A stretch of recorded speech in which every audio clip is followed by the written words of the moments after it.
kita bisa bertemu siang ini dalam kegiatan implementasi budaya positif. Tak lupa salawat serta salam semoga tetap tercurah kepada junjungan kita Nabi Muhammad SAW. Yang kami hormati Ibu Wakil Kepala Sekolah Bidang Kurikulum Negeri 3 Jember. Yang kami hormati Bapak Ibu penyaji atau pemateri pada siang hari ini.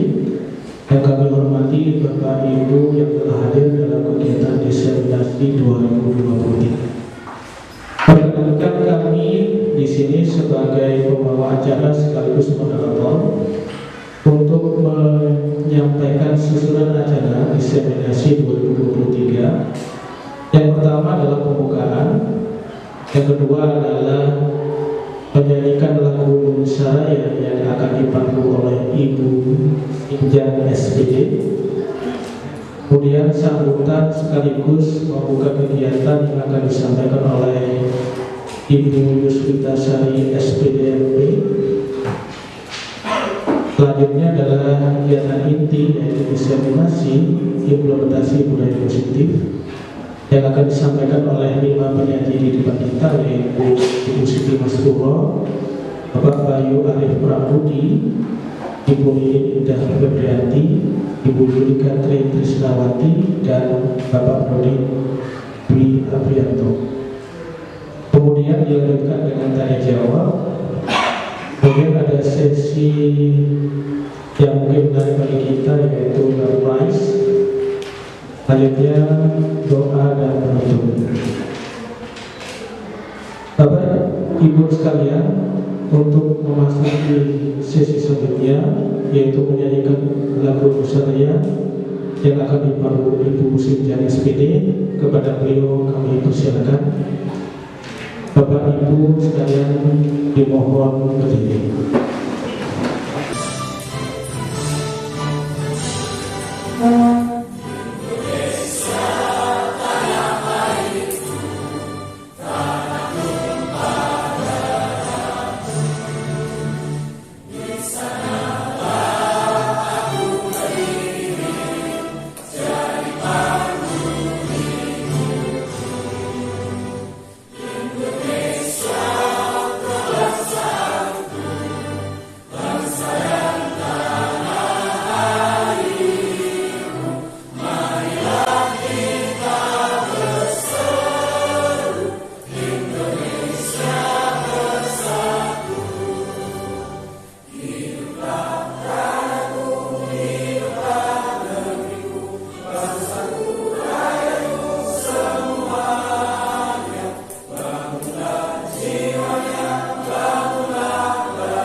Bapak Ibu sekalian, diperkenalkan. Selanjutnya adalah sambutan sekaligus membuka kegiatan yang akan disampaikan oleh Ibu Yuswita Sari SPDMP. Kepada beliau kami persilakan. Assalamualaikum warahmatullahi wabarakatuh. Yang saya hormati Bapak Ibu Wakil Kepala SMA Negeri 3 Jember, yang saya hormati Bapak Ibu pemateri diseminasi budaya positif, dan yang saya hormati dan selalu saya banggakan teman-teman saya, Bapak Ibu guru SMA Negeri 3 Jember. pada siang hari ini kami bisa berkumpul dalam kegiatan diseminasi budaya positif calon guru penggerak angkatan 7 di Kabupaten Jember. Tak lupa salam dan sholawat selalu kita aturkan pada junjungan kita Nabi Muhammad SAW, karena syafaatnya lah kita bisa berada dalam keadaan Islam insya Allah sampai akhir zaman. Bapak Ibu yang saya hormati, ucapan syukur dan rasa bangga saya sampaikan kepada Bapak Ibu pemateri diseminasi budaya positif calon guru penggerak angkatan 7 yang sudah melakukan kegiatan ini di SMA Negeri 3 Jember. Saya sangat berharap apa yang Bapak Ibu sampaikan kepada teman-teman saya benar-benar memberikan dampak positif, sehingga budaya positif yang merupakan tujuan yang harus Bapak Ibu implementasikan dan dibagi kepada kami para guru SMA Negeri 3 Jember bisa berjalan dan bisa direalisasikan di sekolah. Minta maaf Bapak Ibu, saya belum mendapatkan data nama. Saya tadi WA Mas Bayu tapi belum dibales ya. Saya pengen tahu, sebenarnya pengen kenal Bapak Ibu pemateri ini siapa saja, dari mana saja gitu, sehingga apapun nanti yang Bapak Ibu sharing pada kami di SMA Negeri 3 Jember itu, kalaupun tidak bisa diterapkan saat ini juga, tetapi mungkin dengan silaturahmi, karena Bapak Ibu kenal dengan kami pun mengenal secara personal Bapak Ibu, maka kami bisa sharing-sharing di luar kegiatan ini. Harapannya seperti itu. Dan tentu saja kegiatan ini saya berharap memberikan dampak positif bagi semuanya, terutama bagi teman-teman saya di SMA 3 yang sebagian besar peserta pada siang hari ini terkategorikan muda dan merasa muda. Karena diantaranya ada yang sudah tidak muda. Saya selaku Waka Kurikulum ini tidak muda, Pak Ujang Waka Humasnya juga tidak lagi muda, Bu Umi Waka Sarpasnya juga tidak muda. Tetapi jangan khawatir, kami bersemangat muda. Jadi kalau diundang acara begini-begini kami senang-senang saja. Artinya siapapun pematerinya, siapapun yang memberikan materi, tidak memandang itu muda atau tua, tetapi insya Allah ada manfaat yang diambil di situ. Dan dengan kegiatan ini semoga semangat Bapak Ibu CGP yang berlima di depan menular ke teman-teman saya selain Pak Bayu, untuk disegerakan mendaftar, mengikuti, dan alhamdulillah sebenarnya yang agak tua di belakang itu berdua itu sebenarnya lolos, tinggal waktu saja. Ya, doakan bisa segera menyusul. Satu lagi yang muda ini juga sama, insya Allah angkatan 8. Nah, satu lagi insya Allah angkatan 9, insya Allah. Jadi saya berharap dan saya menunggu momen-momen seperti ini. Semoga girah atau aura yang panjenengan berikan pada kami juga memicu kami untuk ikut maju, karena memang tuntutan zaman untuk mengikuti perubahan. Maka kenapa Bapak Ibu guru selalu diajak untuk berinovasi, ya, berinovasi supaya tidak tertinggal dengan perubahan zaman. Nah, itu besar harapan saya. Saya mewakili kepala sekolah, saya mengucapkan selamat melakukan diseminasi. Minta maaf Bapak Kepala Sekolah tidak bisa membuka secara langsung karena sekarang beliau sedang ada tugas di Surabaya. Ya, mohon dimaklumi dan tanpa mengurangi kehormatan acara ini, walaupun tidak ada Bapak Kepala Sekolah dan hanya diwakilkan pada kami, maka harapannya acara ini berjalan dengan lancar dan memberikan manfaat bagi semua. Maka dengan ucapan bismillah, saya nyatakan kegiatan diseminasi budaya positif calon guru penggerak angkatan 7 Kabupaten Jember bisa dimulai.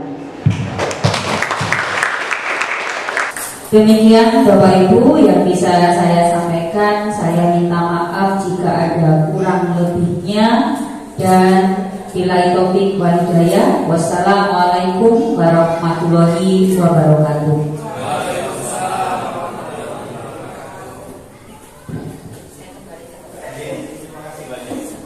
Kami ucapkan terima kasih. Selanjutnya adalah diseminasi implementasi budaya positif. Namun sebelumnya, sesuai dengan harapan hari ini tulis kita, saya ingin memperkenalkan diri saya dulu. Bapak Ibu, saya adalah Bob Syahrial Ghazali. Saya guru SD Al-Qur'an. Saya di sini adalah rekan-rekan satu kelas dari Bapak Ibu.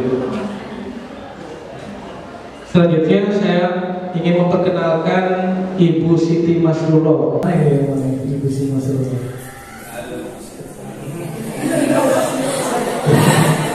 Ibu Siti Masrullah adalah guru di SDN Kepatihan 1. Insya Allah beliau akan menyampaikan materi yang pertama. Kemudian selanjutnya adalah Bapak Bayu Arif Prambudi SPD. Insya Allah Bapak Ibu tidak akan saya kasih lagi. Saya dong. Selanjutnya adalah Ibu Nini Indah Febrianti SPD MPD. Beliau adalah guru di SDN Tegal Besar 1 Jember.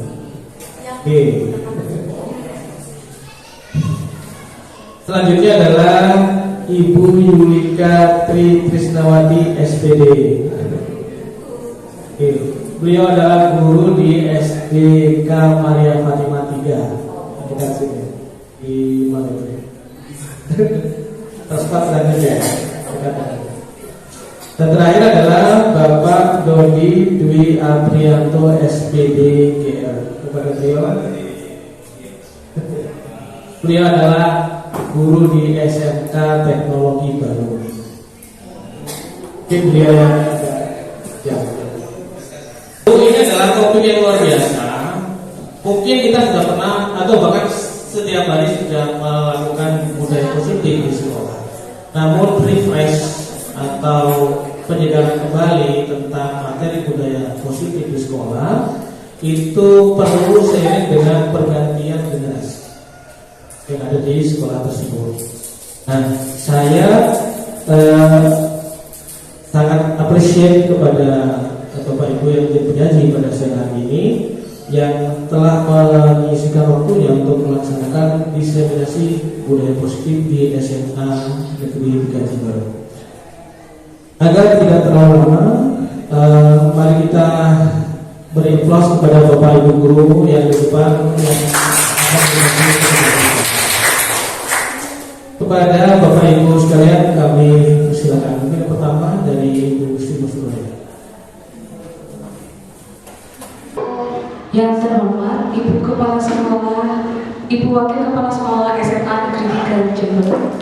Yang terhormat Bapak Ibu guru hebat peserta diseminasi hari ini. Yang saya hormati dan banggakan teman-teman CGP peserta pembinaan hari ini. Perkenalkan, saya Siti Masrullah. Keseharian saya adalah mengajar di SD Kepatihan 1. Hari ini saya akan mencoba berbagi tentang ilmu yang telah saya dapatkan di guru penggerak. Mohon maaf, sebelumnya saya ucapkan banyak-banyak terima kasih kepada Bapak Ibu hebat yang telah meluangkan waktunya untuk mengikuti acara ini. Terima kasih atas supportnya, karena support Bapak Ibu sangat bermanfaat bagi kami. spirit positif dan nilai-nilai kebajikan universal. Budaya positif merupakan perwujudan dari nilai-nilai atau keyakinan universal yang diterapkan di sekolah. Kita tumbuhkan budaya positif, misalnya budaya malu. Saya malu datang terlambat. Saya malu melihat teman sibuk melaksanakan aktivitas dan lain sebagainya.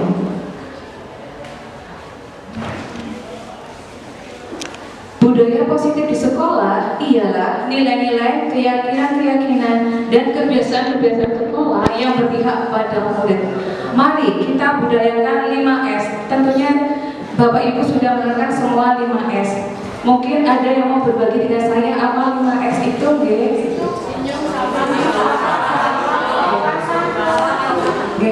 Senyum, sapa, salam, sopan, santun. Matur Bapak Ibu.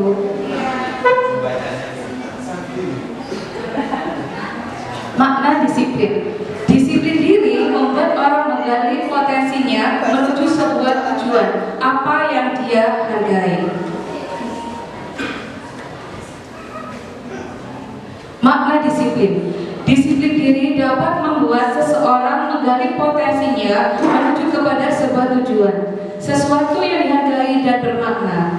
Dengan kata lain, disiplin diri juga mempelajari bagaimana cara kita mengontrol diri dan bagaimana menguasai diri untuk memilih tindakan yang mengacu pada nilai-nilai yang kita hargai. Seseorang yang memiliki disiplin diri berarti mereka bisa bertanggung jawab terhadap apa yang dilakukannya, karena mereka mendasarkan tindakan mereka pada nilai-nilai kebajikan universal. Sebagai pendidik, tujuan kita adalah menciptakan anak-anak yang memiliki disiplin diri sehingga mereka bisa berperilaku dengan mengacu pada nilai-nilai kebajikan universal dan memiliki motivasi intrinsik bukan ekstrinsik. Nilai kebijaksanaan universal. Nilai kebajikan adalah sifat positif manusia yang merupakan tujuan mulia yang ingin dicapai setiap individu. Nilai tersebut bersifat universal dan lintas bahasa, suku bangsa, agama maupun latar belakang. Nilai kebajikan. Jadi, apa sih nilai kebajikan itu?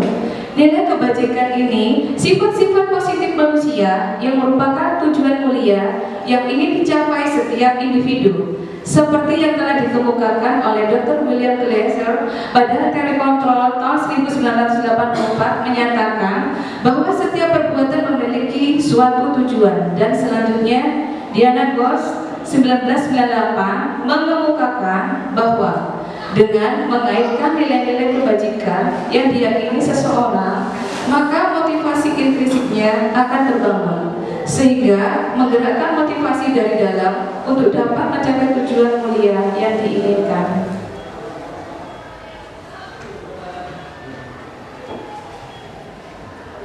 Sebagai guru, kita adalah sosok yang digugu dan ditiru. Sebisa mungkin kita memberikan contoh yang baik, trendsetter bagi anak didik kita. Kita adalah model yang baik bagi anak didik kita. Sebagai guru, kita harus mengetahui posisi kontrol guru, yaitu ada 5: mandiri, reflektif, kolaboratif, inovatif, dan berpihak pada murid. Itu semua harus kita pelajari dan praktekkan agar ke depannya kualitas pendidikan kita maju. Nilai kebajikan yang ingin dicapai oleh setiap anak Indonesia kita kenal dengan profil pelajar Pancasila. Bapak Ibu mungkin masih ada yang profil pelajar Pancasila itu apa saja, nggih? Ada pelajar Pancasila beriman dan bertakwa pada Tuhan Yang Esa dan berakhlak mulia, berkebinekaan global, gotong royong mandiri, kreatif dan benar kritis. Terima kasih. Dalam menjadikan dunia pendidikan yang berkualitas, penerapan budaya positif bukanlah satu-satunya materi yang harus dijalankan. Akan tetapi, penerapan budaya positif juga harus dibarengi dengan kejelasan visi pendidikan Indonesia secara umum dan visi misi sekolah secara khususnya.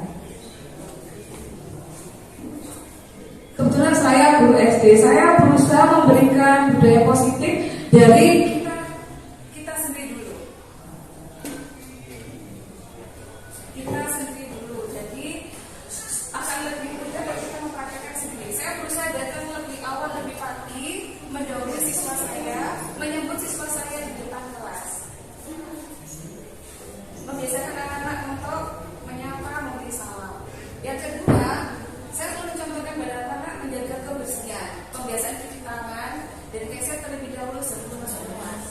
Juga mengambil sampah dengan sendirinya dari dalam hati.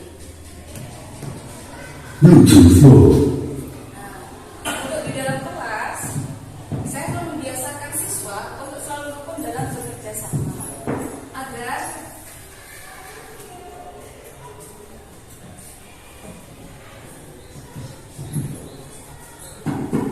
membiasakan siswa untuk selalu rukun dan bekerja sama. Jadi saya selalu membiasakan agar tidak ada siswa saya sudah aktif dan selalu bekerja sama, rukun, tidak ada yang bertengkar. Karena kita tanamkan kepada anak bahwa kita itu satu kelas ini satu keluarga, satu tujuan.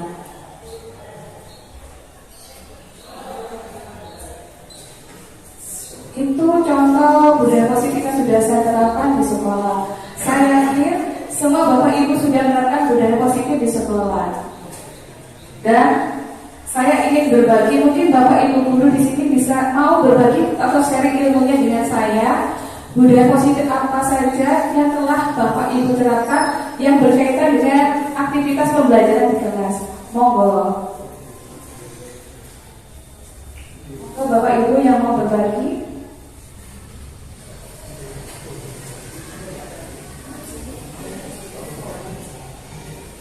Oke, Mbak, monggo yang pakai jilbab yang cantik di depan.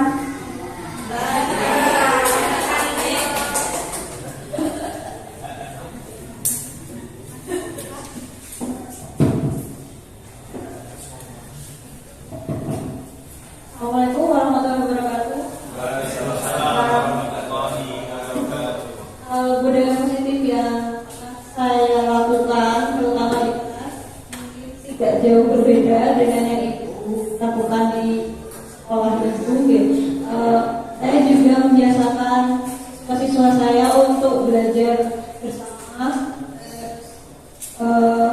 bekerja sama dalam satu kelompok, dan mereka sudah terbiasa untuk membagi tugas atau sudah mandiri untuk membagi tugas, membagi apa yang harus masing-masing lakukan, sudah bisa mandiri.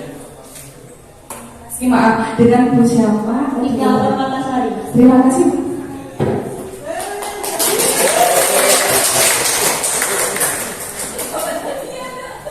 Terima kasih Bu atas sumbang sarannya. Sebenarnya saya punya sedikit cerita Bapak Ibu kejadian di sekolah saya. Kelas saya ini terkenal kelas yang gablek, nggak pernah diem.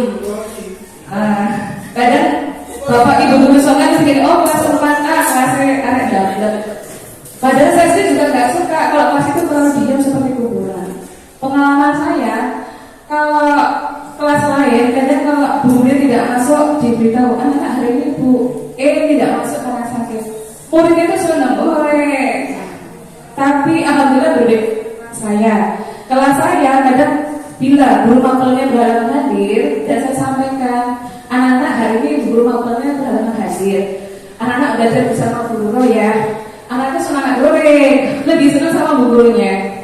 Nah, daripada itu saya kadang nanti, biarpun kelas saya dicap kelas nggak bisa diam, tapi sebenarnya anak-anaknya baik karena prinsip saya kelas itu tidak harus diam. Justru kadang anak itu saya bebaskan untuk berkarya, berekspresi. Saya harap pola pikir mungkin bisa berubah dari waktu ke waktu. Kita bisa menjadi guru seperti pada masanya. Jadi guru yang dirindukan, bukan guru yang ditakuti. Karena memang di sekolah saya kebanyakan anak itu kelasnya diam, ada gurunya diam banget. Tapi kadang berapanya gini, oh kelas ini kelas 6A, kelasnya liar. Tapi kalau ada gurunya, tertibnya Masya Allah. Itu sedikit saya dari saya. Barangkali mungkin ada yang mau berbagi lagi dari Bapak Ibu guru.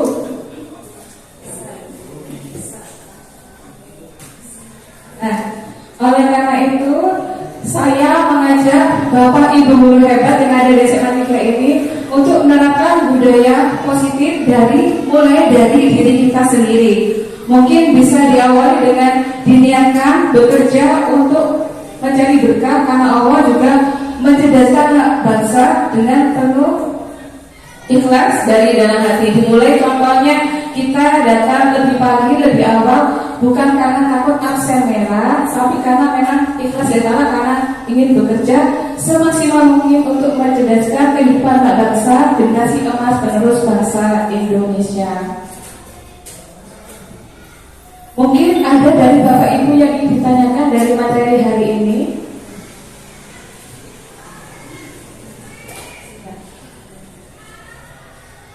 Mungkin hanya ini dari pemateri satu yang bisa sampaikan.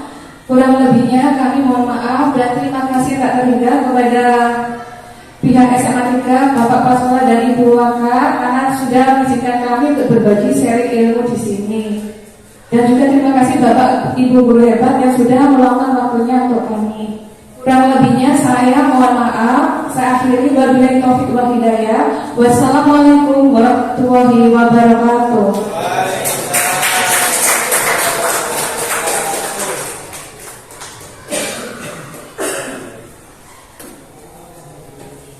Assalamualaikum warahmatullahi wabarakatuh.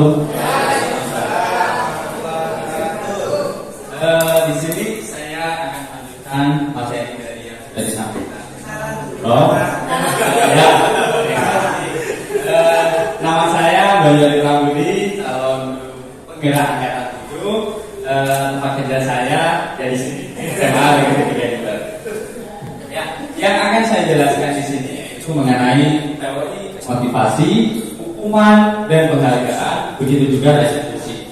Mungkin pertama kali kita mendengar apa itu restitusi, mari kita belajar bersama. Next, selanjutnya di sini adalah motivasi perilaku manusia. Manusia pasti akan memiliki perubahan atau ingin berubah perilakunya menjadi lebih baik. Di sini ada 3. Yang pertama, motivasi itu akan bekerja ketika seseorang ingin menghindari ketidaknyamanan atau hukuman. Ini adalah salah satu contoh motivasi diri yang paling bawah. Kenapa dikatakan paling bawah? Karena di situ sudah dijelaskan ada ketidaknyamanan, menghindari sebuah hukuman. Kemudian selanjutnya di situ ada untuk mendapatkan imbalan atau penghargaan dari orang lain. Misalnya, saya akan berubah sifat saya menjadi tidak terlambat lagi, sehingga saya sama Bapak Ibu guru dipuji. Wah, sekarang Pak Bayu rajin nih, yang awalnya tidak rajin. Itu salah satu perubahan motivasi diri. Kemudian yang terakhir ini adalah yang paling tinggi. Yang paling tinggi di mana kita harus bisa mengimplementasikan kepada murid-murid kita, yaitu menjadi orang yang mereka inginkan perubahan dirinya dan menghargai diri sendiri dengan nilai-nilai apa yang dipercaya, sehingga perubahan itu berada pada dirinya sendiri. Dia ingin berubah karena dirinya ingin menjadi lebih baik dan bertanggung jawab, seperti itu. Di sini juga saya akan menjelaskan ketiga konsep ini. Apa itu hukuman, konsekuensi, restitusi. Apa perbedaan dari ketiganya? Ada sebuah pemantik. Pemantik ini pengalaman saya sendiri, yaitu di kelas 11 MIPA 4 atas nama Reza. Anaknya Bilqis. Reza ini adalah siswa kesayangan saya.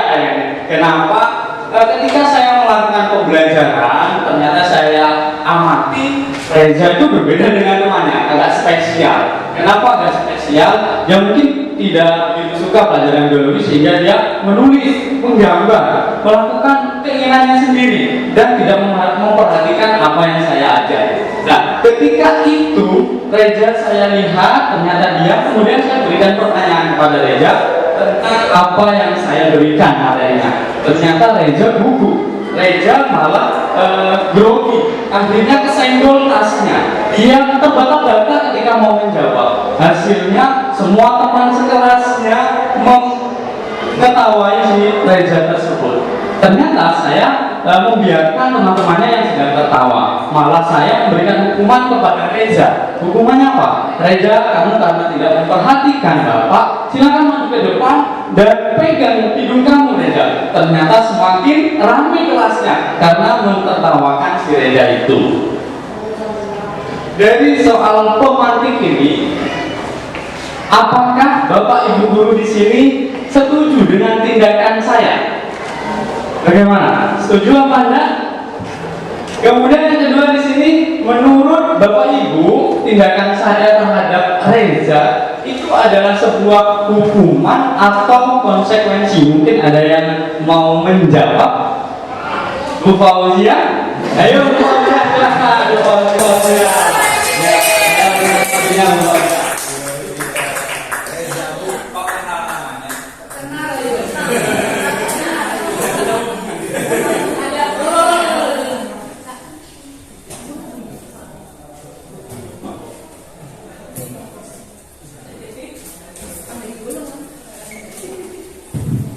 Assalamualaikum warahmatullahi wabarakatuh. Saya Fauzia Ramadhani, guru seni ya. Kebetulan saya juga mengajar Reza dan IPA 4. Di kelas saya pun Reza juga seperti itu ya. Kalau misalnya apakah Anda setuju dengan Pak Bayu terhadap Reza? Saya bisa dibilang setuju dan tidak setuju. Setujunya mungkin karena biar memberikan efek jerah untuk Reza-nya. Tidak setujunya, jadi saya sebenarnya kadang pernah melakukan itu juga. Tidak setujunya jadinya kayak mempermalukan Reza di depan teman-temannya. Kemudian untuk yang kedua, ada tindakan Pak Bayu terhadap Reza adalah sebuah hukuman atau konsekuensi. Menurut saya juga keduanya saya juga ya, hukuman atau konsekuensi dari apa yang sudah diperbuat oleh. Terima kasih Bu Pak.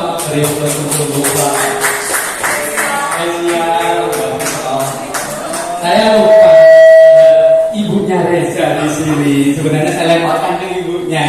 Oke, next. Apakah jawabannya benar? Mari kita simak bersama-sama. Hukuman. Di sini akan saya jelaskan mengenai hukuman. Hukuman itu bersifat tidak terencana atau tiba-tiba. Murid tidak tahu yang akan terjadi dan tidak dilibatkan. Itu adalah sebuah hukuman. Seperti tadi Reza, langsung saya suruh ke depan. Berarti termasuk hukuman. Hukuman bersifat satu arah. Maksudnya pihak guru memberikan dan murid hanya menerima. Itu yang satu arah. Tanpa ada kesepakatan kedua belah pihak. Antara saya sebagai guru dan juga murid di kelas. Hukuman yang diberikan bisa berupa fisik maupun psikis. Berarti tadi Reza kena fisik dan juga kena psikisnya juga. Oke, next. Kemudian untuk konsekuensi itu seperti apa? Ini sudah terencana, itu sebuah konsekuensi. Sudah terencana dan sudah disepakati oleh kedua belah pihak, baik ibu bapak gurunya ataupun siswanya. Pada konsekuensi, murid tetap dibuat tidak nyaman. Kenapa? Karena di situ masih ada sebuah hukuman yang harus diterima oleh siswanya, walaupun itu sudah tersepakati. Konsekuensi biasanya diberikan berdasarkan suatu data yang umumnya dapat diukur. Misalnya, Reza sudah diperingati 3 kali, karena kesepakatannya 3 kali harus ada hukuman, maka Reza harus mendapatkan konsekuensi yang sudah disepakati. Next. Oke.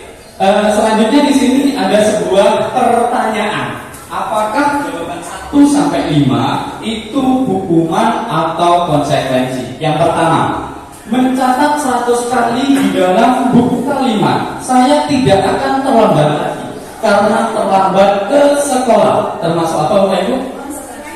Konsekuensi. Hebat sekali, betul. Karena di situ ada kesepakatan.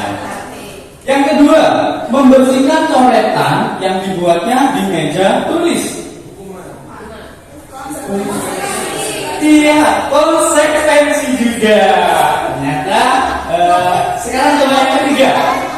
Yang ketiga, menggantikan kertas tugas teman-teman yang telah dicoret-coret?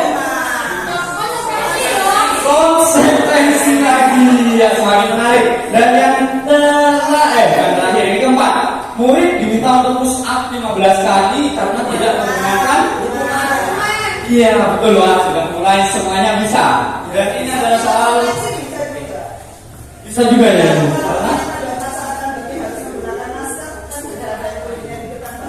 Oh iya. Ya, kalau ada kesepakatan kedua berarti ya, betul. Kemudian pertanyaan kedua yang terakhir. Pertama, membersihkan tumpahan air di meja tulis karena tersenggol saat proses belajar. Cuman konsekuensi? Iya betul, konsekuensi. Dan yang terakhir, berdiri di depan kelas sambil kaki satu. Alhamdulillah berarti sudah memahami ya materi yang saya berikan, yaitu hukuman dan konsekuensi. Next. Ya, di sini ada lagi dihukum oleh penghargaan. Maksudnya seperti apa? Di sini saat kita berulang kali menjanjikan hadiah kepada anak-anak agar berperilaku bertanggung jawab, berarti di situ ada penghargaan yang harus diberikan ke siswa. Kepada seorang murid agar mempelajari sesuatu yang baru, kita sedang berasumsi mereka tidak dapat melakukan atau tidak akan memilih untuk melakukannya. Artinya, ketika tidak ada sebuah hadiah, maka dia tidak akan melakukan atau tidak bertanggung jawab. Itu yang dimaksud dengan dihukum oleh penghargaan. Seperti itu. Kemudian di sini juga ada menurut Al-Furqan, baik penghargaan maupun hukuman adalah cara-cara mengkontrol perilaku yang menghancurkan potensi untuk pembelajaran yang sesungguhnya. Ya. Dan yang kedua, secara ideal tindakan belajar itu sendiri adalah penghargaan sesungguhnya. Jadi ketika tanpa kita berikan sebuah penghargaan dan siswa itu mau belajar dengan apa yang sudah kita ajarkan, itu adalah sebuah penghargaan buat dirinya sendiri. Tindakan memberikan penghargaan nilainya sama dengan menghukum seseorang. Kenapa? Ini alasannya. Ada beberapa macam. Karena apa? Satu, pengaruh jangka pendek dan jangka panjang. Tanpa ada hadiah, tanpa ada penghargaan, mereka tidak mau. Itu maksudnya. Kemudian penghargaan tidak efektif. Kenapa? Yaitu yang tadi. Karena ada pengaruh jangka pendek dan panjang. Penghargaan bisa merusak hubungan. Karena satu dengan yang lain seperti itu. Kemudian penghargaan mengurangi ketepatan. Penghargaan menurunkan kualitas. Penghargaan mematikan kreativitas, merusak hubungan, dan penghargaan penghukum dan juga termasuk motivasi di luar diri. Tadi juga dijelaskan sama Bro, ada ekstrinsik dan intrinsik. Kalau intrinsik itu perilaku yang berubah seseorang karena dirinya sendiri. Kalau ekstrinsik itu dari luar karena dorongan-dorongan dari luar. Ayo kamu harus berubah, itu termasuk ekstrinsik. Next. Selanjutnya setelah hukuman dan konsekuensi ada restitusi. Apa itu restitusi? Sebuah pendekatan untuk menciptakan disiplin positif. Seperti ini yang paling benar, yang paling tepat, bukan hukuman atau konsekuensi, yaitu restitusi. Seperti apa? Next. Ini saya berikan sebuah contoh. Sebagai seorang guru, ketika murid Anda melakukan kesalahan, tindakan mana yang akan dilakukan oleh kita? 1 sampai 5 menurut Bapak Ibu yang mana yang paling tepat? 1. Menunjukkan kesalahannya dan memintanya melihat kesalahannya baik-baik. 2. Mengatakan kamu seharusnya tahu bagaimana kamu harus bertindak. Nomor 4 enggak sih? Nomor 4 bertanya padanya, kenapa kamu melakukan sesuatu yang seharusnya tidak kamu lakukan? Mungkin ada jawaban yang lain. Oke, nomor 4 kita lihat. Next. Ternyata jawabannya, kalau Anda melakukan tindakan di atas, mungkin Anda akan membuat murid Anda merasa menjadi anak yang gagal. Berarti 1 sampai 5 itu salah semua. Walaupun saya sebelum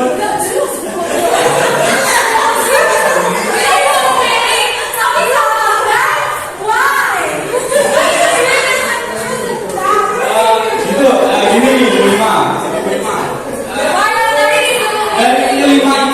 Dari kelima itu sebelum saya melakukan pendidikan guru penggerak, saya hampir semua saya lakukan. Tapi setelah itu saya telah mempelajari mengikuti pendidikan guru penggerak, ternyata yang saya lakukan salah. Solusinya apa? Solusinya ada di sini, yaitu restitusi. Apa itu? Yang sekarang Bu Rima yang gagal. Berarti Bu Rima harus ikut guru penggerak. Yuk, ini restitusi adalah proses menciptakan kondisi bagi murid untuk memperbaiki kesalahan sehingga mereka bisa kembali ke kelompok mereka dengan karakter yang lebih kuat. Restitusi juga proses kolaboratif yang mengajarkan murid untuk mencari solusi pada masalahnya dan membantu murid berpikir tentang orang seperti apa yang mereka inginkan dan bagaimana mereka harus memperlakukan orang lain. Restitusi juga membantu murid memiliki tujuan, disiplin positif, dan memulihkan dirinya setelah berbuat salah. Penekanannya bukanlah pada bagaimana perilaku untuk menyenangkan orang lain atau menghindari ketidaknyamanan, namun tujuannya menjadi orang yang menghargai nilai-nilai kebajikan yang mereka percayai.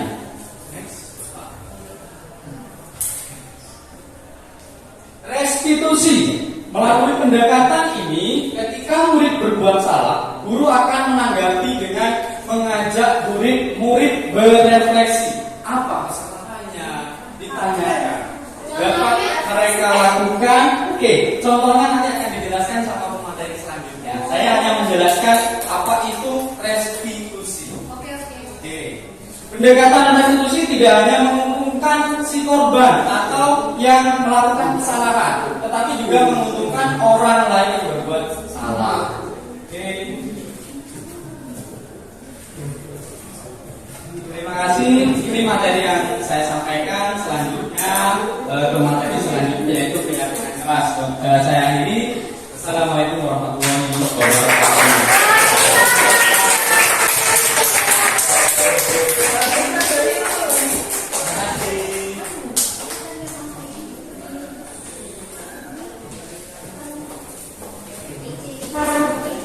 Materi ketiga oleh Ibu Nining Indah Febriani SPD MPD tentang keyakinan kelas. Kepada beliau kami persilakan. Aplaus untuk Ibu Nining Indah Febriani. Terima kasih. Assalamualaikum warahmatullahi wabarakatuh. Selamat siang setengah sore ya Pak. Iya. Tetap semangat. Iya. Mana semangatmu? Kalau menurut saya ini begini Pak, kalau ditanya mana semangatmu? Ini maju. Ini semangatmu. Nah, yang susah nanti kalau jenengan disuruh mana semangatmu? Yang cewek ke cowoknya begini. Nah ini apa ya?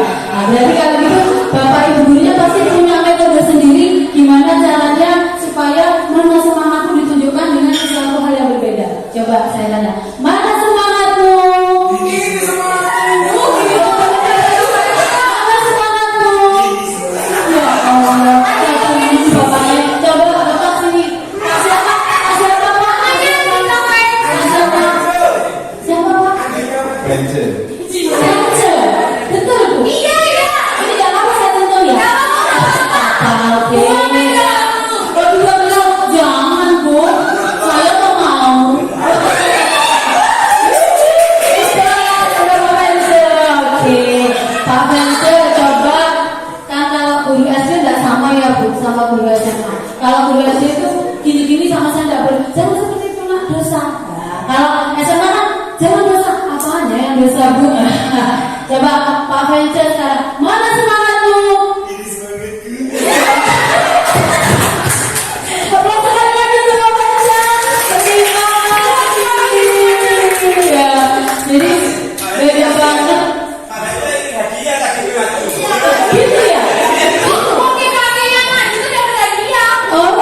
Ya, tadi kan sudah disampaikan. Nanti kalau saya tarik ini kan berarti dia mengharapkan sesuatu dari saya.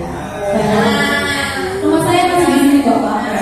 Oke, terima kasih. Oke, baik Bapak Ibu, untuk materi selanjutnya mungkin tadi dengan Bu Mas Roro sudah disampaikan tentang kebajikan universal, kemudian dengan Pak Bayu apa itu yang dimaksud dengan restitusi, hukuman, sampun ya, saya rasa sudah. Sekarang saya ingin mencoba menyampaikan sedikit materi tentang apa itu keyakinan kelas. Mungkin ada yang tahu keyakinan kelas, kayaknya saya udah pernah Bu. Apalagi Pak Fence ini tadi sempat saya tanya Bu, pada saat misi ini, apa namanya, daftar hadir. Ternyata beliaunya senior saya. Aplaus untuk Pak Fence. Begitu ya Bu ya. Oke, mengapa keyakinan kelas? Mengapa tidak peraturan kelas saja? Siapa yang bisa? Betul sekali. Ayo jawab seru Pak. Ayo Pak jawab Pak. Oke, Bapak, mengapa keyakinan kelas? Mengapa tidak peraturan kelas saja? Peraturan kelas itu nanti membuat siswa nggak bisa. Enggak. Membuat siswa nanti melakukannya secara terpaksa. Ya, tapi kalau keyakinan kelas nanti bisa membuat kesadaran diri untuk melakukan. Oke, terima kasih Bapak. Bapak siapa? Kamu jangan. Oh, Bapak Ujang. Oke, kalian sudah berdiri Bu. Mbak saya kumpul. Terima kasih. Mas, saya nggak mau tanya sebentar. Sini Mas. Salah Mas, sini. Bapaknya besar, saya kecil ya. Oke, terima kasih Bapak. Betul sekali, rezeki tidak menentukan, tapi nanti dengan dapat hadiah spesial. Oke, mengapa keyakinan kelas? Mengapa tidak peraturan kelas saja? Tadi sudah disampaikan, betul sekali. Next. Oke, jadi tadi sudah disampaikan kalau peraturan itu berarti bersifat memaksa. Ya. Jadi siswa itu dipaksa untuk ikut aturan. Kamu harus begini, kamu harus begitu. Tapi beda nanti dengan keyakinan kelas. Oke, maka kita memiliki peraturan tentang penggunaan pada saat mengendarai kendaraan roda 2 atau motor. Mungkin jawaban ajudan di sini untuk kalau pakai helm untuk apa kira-kira? Keselamatan. Oke. Kemudian yang kedua, mengapa kita memiliki peraturan tentang penggunaan masker dan mencuci tangan setiap saat? Tadi sama Ibu Sinten Bu Umi sudah disampaikan. Kalau COVID, oke. Tapi saat ini mungkin masih belum berjalan lagi ya Bu ya. Saya mau. Itu kira-kira apa jawabannya? Untuk kesehatan dan juga untuk keselamatan. Oke. Itu untuk keyakinan. Baik. Untuk keyakinan ini seseorang akan lebih tergerak dan bersemangat untuk menjalankan keyakinannya daripada hanya sekedar mengikuti serangkaian peraturan tertulis tanpa makna ya. Jadi tadi bedanya apa sih keyakinan sama peraturan? Ya tadi disampaikan juga dan ini juga sudah saya garis bawahi di sini bahwa kita tahu bahwa kalau peraturan anak itu atau siswa itu hanya mengikuti peraturan saja. Jadi tanpa ada dasar dari dalam diri. Kemudian apa yang dimaksud dengan keyakinan kelas? Keyakinan kelas adalah sesuatu yang diyakini bersama yang berasal dari penyatuan pikiran untuk menjadi nilai-nilai kebaikan untuk diturunkan di kelas-kelas. Wah mungkin panjenengan bingung, ini keyakinan kelas kayaknya seperti ini Bu. Terus bagaimana kita cara mengimplementasikan ke siswa? Ya, oke, next. Sebelum kita melangkah ke bagaimana cara menyusun keyakinan kelas, kita harus tahu dulu tentang tujuan pelaksanaan pembukaan budaya positif melalui keyakinan kelas. Yang pertama, pastinya untuk mengenalkan keyakinan kelas kepada murid, itu pasti. Kemudian yang kedua, menyusun keyakinan kelas itu bersama murid ya, Bapak Ibu guru hebat. Jadi kalau keyakinan kelas itu disusun sendiri tanpa adanya partisipasi dari murid, itu namanya bukan keyakinan kelas ya, tapi peraturan. Oke, terima kasih Ibu. Yang ketiga, membiasakan penerapan keyakinan kelas untuk menumbuhkan self disiplin pada murid ya. Jadi bukan disiplinnya dari dalam diri ya Bu ya. Kemudian murid-murid juga demikian, mereka juga perlu mendengar mendengarkan dan memahami arti sesungguhnya tentang peraturan yang diberikan. Jadi tidak harus panjenengan pilih anak-anak setiap Senin harus, nah, kata-kata harus, berarti itu adalah sebuah aturan. Oke. Kemudian slide berikutnya apa? Pembentukan keyakinan kelas yang pertama yang harus kita tahu juga, keyakinan kelas itu harus bersifat lebih abstrak daripada peraturan yang lebih rinci dan konkret, ya. Jadi aturan yang pakem. Kemudian yang kedua, keyakinan kelas berupa pernyataan-pernyataan universal. Artinya di sini pernyataan itu secara umum, jadi harus disepakati oleh kedua belah pihak, baik oleh guru maupun oleh siswa. Kemudian pernyataan keyakinan kelas senantiasa dibuat dalam bentuk positif. Nah, ini bagaimana? Nanti akan saya jelaskan di slide berikutnya. Kemudian keyakinan kelas sebenarnya tidak terlalu banyak sehingga mudah diingat dan dipahami oleh semua warga kelas. Kalau peraturan mungkin Bapak Ibu di situ ada ya Bu, peraturan kelas 1, bla bla bla dan seterusnya. Tapi kalau keyakinan kelas di sini tidak terlalu banyak. Karena mereka tambah bingung nanti mana dulu yang mau dikerjakan. Oke. Kemudian keyakinan kelas sebaiknya sesuatu yang dapat diterapkan di lingkungan tersebut. Kemudian semua warga kelas hendaknya ikut berkontribusi dalam pembuatan keyakinan kelas lewat kegiatan curah pendapat, ya. Kemudian bersedia meninjau kembali keyakinan kelas dari waktu ke waktu. Itu yang harus Bapak Ibu guru hebat ketahui. Okay? Oke, baik. Ini prosedur pembentukan keyakinan kelas, ya. Jadi sudah pernah juga saya ini terapkan di sekolah saya, ya. Yang pertama melaksanakan sosialisasi melalui paparan singkat terkait keyakinan kelas kepada murid. Jadi sebelum kita membuat keyakinan kelas, maka guru itu harus disosialisasikan dulu. Apa sih keyakinan kelas itu, beda nggak dengan peraturan, ya? Itu yang harus kita garis bawahi. Kemudian slide berikutnya Pak. Yang kedua, menyusun keyakinan kelas bersama murid. Yang pertama, melakukan brainstorming atau pemetaan ide tentang apa yang boleh dan tidak boleh dilakukan. Mungkin kalau di SD ya Bu, kalau di SD itu mungkin lebih simpel anak-anaknya karena masih kecil. Kalau di SMA ya Bapak Ibu, SMA kira-kira kalau misalnya keyakinan kelas ini kita lakukan sesuatu hal yang boleh dan tidak boleh, kira-kira satu aja contoh. Moga Bapak senior saya, wah Pak Panjamane. Apa kira-kira Bapak yang kira-kira nggak boleh atau boleh dilakukan untuk menyusun keyakinan kelas? Berarti harus ada kesepakatan. Kira-kira apa? Terpukau Oke, gini Pak. Keyakinan kelas itu tadi kan saya jelaskan melakukan brainstorming atau pemetaan ide tentang apa yang boleh dan tidak boleh dilakukan. Kira-kira apa? Kesepakatan ya Bu kalau keyakinan kelas ya. Contoh misalkan di kelas saya, Oke. Pembelajaran fisikal. Nah, misalkan yang boleh dilakukan pada saat jam pelajaran itu menggunakan sepatu olahraga. Yang tidak diperbolehkan, misalkan kalau sudah kembali ke kelas, ya sepatunya kembali lagi dengan normalnya. Oh gitu. Kira-kira bahasanya bagaimana ya Pak kalau anak-anak sepatunya dipakai atau sepatunya dilepas, itu gimana? Kira-kira bahasanya dengan ke siswa.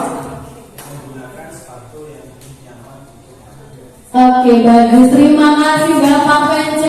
Aplaus untuk Bapak Pence. Kebetulan kan hadiahnya spesial dari saya ya. Ditunggu dulu ya Bapak. Nggak kelihatan tukar. Wah, ini juga berbahaya. Nanti hadiahnya ke saya ya Bapak. Jadi betul sekali. Jadi kalau keyakinan kelas itu tidak sama dengan aturan. Kalau peraturan itu kan kata-katanya siswa harus, siswa wajib. Tapi kalau apa yang disampaikan oleh Bapak Pence itu adalah salah satu bentuk keyakinan kelas. Oke. Kemudian yang berikutnya adalah mencatat semua masukan atau hasil brainstorming. Jadi apa yang sudah disepakati oleh siswa, yang sudah dibentuk, artinya keyakinan kelas sudah ditulis, maka siswa tersebut harus mencatat semua masukannya. Sehingga mereka tahu. Jadi tidak harus, ayo tadi ditulis yang A apa, yang B apa, dan tidak seperti itu. Jadi mereka akan menulis dengan sendirinya. Oke, slide berikutnya. Mengajak murid untuk menemukan nilai kebajikan atau keyakinan yang menjadi inti peraturan. Oke, di sini salah satu contoh yang pertama yaitu dilarang mengganggu orang lain. Itu suatu peraturan ya, Pak. Kalimatnya dilarang mengganggu orang lain. Maka keyakinan kelas atau kebajikan yang dituju yaitu menghormati orang lain dan diri sendiri. Ya, itu. Jadi itu salah satu contoh. Artinya dari peraturan, maka apa sih nilai kebajikan yang atau nilai keyakinan yang harus dipahami oleh siswa? Ya, jadi bisa Bapak Ibu dari sebuah peraturan itu bisa kita turunkan menjadi sebuah keyakinan kelas. Tapi bahasanya tidak dengan force atau memaksa. Ya, itu bedanya. Oke, slide berikutnya. Oke, yang berikutnya menyusun keyakinan dari nilai-nilai kebajikan. Biasanya Bapak Ibu tahu ya kertas yang ditempel. Kalau saya bilang tuh apa Pak? Apa? Ya, boleh. Bahasanya beda ya Pak ya. Kalau saya anak SD apa itu loh kertas yang ditempel-tempel yang warna-warni ya.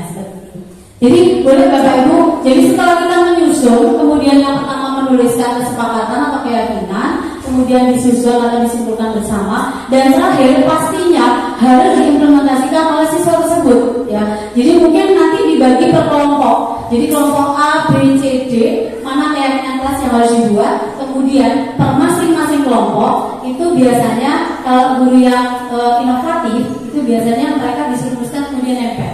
Jadi setiap kelompok itu pasti akan menghasilkan beberapa keyakinan kelas yang nantinya akhirnya atau finalnya nanti akan dibuat menjadi keyakinan kelas yang harus dilakukan oleh semua siswa. Oke, slide berikutnya Pak. Kemudian yang berikutnya boleh membuat poster keyakinan kelas secara berkelompok. Ya, jadi yang sudah saya sampaikan barusan. Jadi nanti panjenengan bisa melakukan hal seperti ini. Mungkin saya sudah biasa, mungkin udah di sini udah biasa. Ya mungkin hanya mungkin di kelas-kelas atau di sekolah seperti sekolah saya Bapak. Jadi sekolah saya itu saya banyak yang Madura dan kebanyakan orang awam. Jadi mereka itu kalau saya bilang kamu jangan nakal, kamu sudah nakal sudah gini, kamu marah. Tapi pada saat melakukan sesuatu yang sudah saya terapkan seperti yang sudah disampaikan oleh teman-teman saya, restitusi, kemudian keyakinan kelas, mereka berubah. Jadi berubahnya bagaimana? Lebih lunak, artinya tidak membantah guru. Karena di tempat saya itu kebanyakan muridnya itu orang awam. Jadi Madura kalau ngomong sama gurunya itu gini Bu, besok gak boleh apa seperti itu. Jadi kenapa? Saya tidak bisa Madura ya Pak. Jadi saya gini, apa aku mata Allah. Nah, jadi mereka perlu alasan. Dari situ saya ambil keyakinan kelas dari dalam mereka sendiri. Kemudian yang berikutnya menempatkan keyakinan kelas yang mudah dilihat, yaitu ditempel di dinding kelas atau di mading kelas.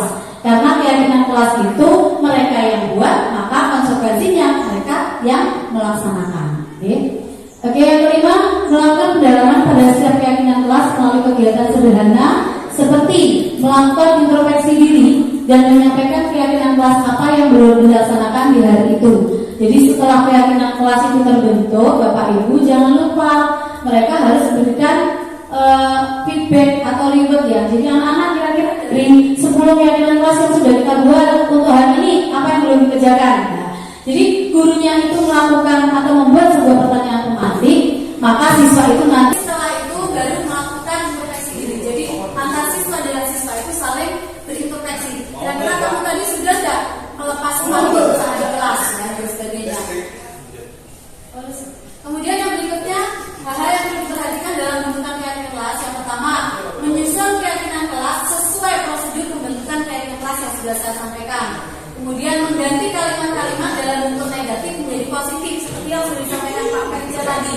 Jadi bahasanya diganti, jangan berada di kelas atau koridor, maka diganti menjadi berjalanlah di kelas atau koridor. Seperti itu ya. Oke, next Pak. Nah, ini contoh ya Bu. Jadi Bapak Ibu ini contoh-contoh keyakinan kelas yang mungkin panjenengan semua sudah melakukan meskipun tidak semuanya. Jadi salah satunya setiap anggota kelas perlu belajar, perlu senang, melakukan tugas, saling menghargai dan juga pastinya merasa aman. Gitu. Kemudian berikutnya juga sama Bapak Ibu, itu adalah contoh keyakinan kelas, selalu bersikap positif, kemudian senantiasa menjadi diri sendiri yang terbaik dan juga menghormati orang lain. Dan satu lagi lagi berkomitmen terhadap setiap tugas dan yang lain mungkin ya. Jadi salah satu contoh yang kelas lagi yang pertama adalah hormat, bekerja, diterima dan dimiliki. Yang hormat, kami meyakini bahwa sangat penting untuk menghormati semua orang dan barang milik orang lain. Itu yang mestinya kita kita terapkan dan kita sampaikan ke siswa untuk diyakini sebagai perbuatan baik. Kemudian bekerja, kami meyakini bahwa sangat penting untuk mengerjakan segala pekerjaan atau mengikuti kegiatan yang telah ditugaskan. Kemudian terakhir, diterima dan dimiliki. Kami meyakini bahwa sangat penting untuk merasa diterima atau peduli pada orang lain. Begitulah materi yang sudah saya sampaikan, Bapak Ibu guru hebat. Ngapunten, saya hanya berbagi, hanya sharing. Kebetulan saya guru SD, tidak apa ya istilahnya, tidak metua teman menggurui Bapak Ibu guru SMA 3 yang sudah hebat-hebat teman saya. Jadi saya hanya berbagi ilmu sedikit, sharing tentang bagaimana kelas dan juga prosedur tentang sebuah keyakinan kelas. Oke. Terima kasih Bapak Ibu untuk waktunya. Saya Miriam Kalam. Wassalamualaikum warahmatullahi wabarakatuh. Kami ucapkan terima kasih. Untuk selanjutnya adalah pemaparan dari Ibu Yulika Tri Trisnawati SPD tentang kebutuhan dasar manusia dan dunia berbuat. Pada beliau kami persilakan. Langsung untuk Ibu Yulika. Terima kasih Pak. Selamat sore Bapak Ibu. Sore. Ya, perkenalkan nama saya Yulika Tri. Saya adalah calon guru penggerak angkatan 7 dari SDK Maria Fatima 3. SDK Maria Fatima 3 letaknya di Jalan Mojopahit, di belakangnya Transmart. Jadi di sebelahnya Transmart itu ada lampu merah, itu masuk ke sana ada di dalam perumahan memang. Jadi kalau Bapak Ibu tidak ada keperluan masuk ke sana, sepertinya ya tidak tahu ya kalau di dalam situ ada sekolah. Pertama kali saya melamar di sana juga tidak tahu, tidak menyangka kalau ada sekolah. Baik, di sini saya akan memaparkan, kita akan belajar bersama-sama tentang 5 kebutuhan dasar manusia. Saya punya ilustrasi cerita Bapak Ibu.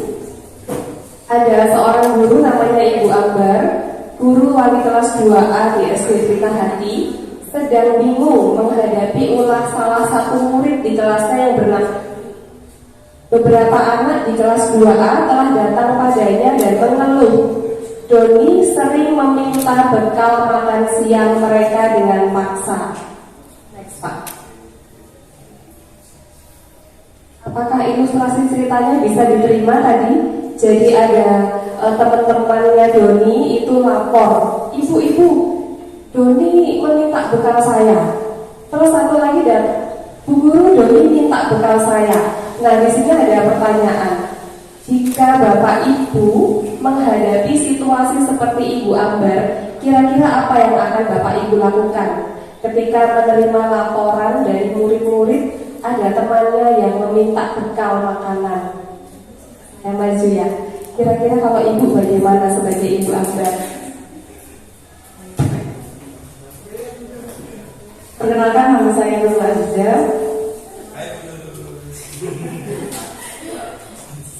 Yang pertama, jika Anda menghadapi situasi seperti Ibu Ambar, apa yang akan Anda lakukan? Yang pertama, saya akan menanyakan terlebih dahulu alasannya itu kenapa? Karena setiap seperti yang tadi Pak Bayu jelaskan, di setiap tindakan itu pasti ada maksud dan tujuannya. Kemudian ketika sudah tahu, baru kita akan berusaha untuk memenuhi alasan yang diberikan oleh dan tepuk tangan dong. Ya, terima kasih. Jadi sesuai dengan Bapak Ibu berarti tadi sangat menyimak ya penjelasan dari teman-teman saya mulai dari materi 1 sampai ke 3. Jadi memang betul kalau kita sesuaikan dengan konteks disiplin positif, harusnya kita bertanya dulu kira-kira apa ya alasan Doni melakukan itu. Next. Ya, di materi ini kita akan belajar Bapak Ibu bahwa selalu ada tujuan di balik perilaku manusia. Dan salah satunya adalah untuk memenuhi kebutuhan dasar mereka. Termasuk Doni tadi. Nah, ini adalah 5 kebutuhan dasar manusia menurut William Glasser. Yang pertama, rasa kasih sayang dan rasa diterima atau love and belonging. Kemudian kekuasaan atau power. Berikutnya kesenangan atau fun. Lalu ada penguasaan atau kekuasaan. Kemudian ada bertahan hidup atau survival. Next Pak. Ya, yang pertama adalah kebutuhan bertahan hidup. Kebutuhan bertahan hidup adalah kebutuhan yang bersifat fisiologis. Jadi, kebutuhan ini tidak dapat dipenuhi, maka manusia akan kesulitan untuk bertahan hidup, yaitu antara lain makan, tidur, olahraga, rumah, pakaian, dan istirahat. Berikutnya Pak. Kasih sayang dan rasa diterima. Bapak Ibu, kalau ada murid-murid atau mungkin teman-teman kita atau kita sendiri yang mungkin merasa kurang kasih sayang ya yang merasa kurang kasih sayang, ternyata itu adalah salah satu kebutuhan dasar loh Bapak Ibu ya, yang harus dipenuhi. Jadi tidak bisa disepelekan. Kalau ada murid-murid kita, mungkin terutama anak SMA ya, kalau ada yang kurang kasih sayang jangan dikatai baper ya. Padahal memang kasih sayang adalah salah satu kebutuhan dasar manusia yang harus dipenuhi juga. Jadi kita butuh Bapak Ibu, kita butuh untuk berkomunikasi dengan orang lain. Kita butuh untuk terhubung dengan orang lain. Siapa saja, bisa pasangan, keluarga, rekan kerja, kelompok, bahkan binatang peliharaan. Jadi itu ternyata adalah salah satu kebutuhan penting.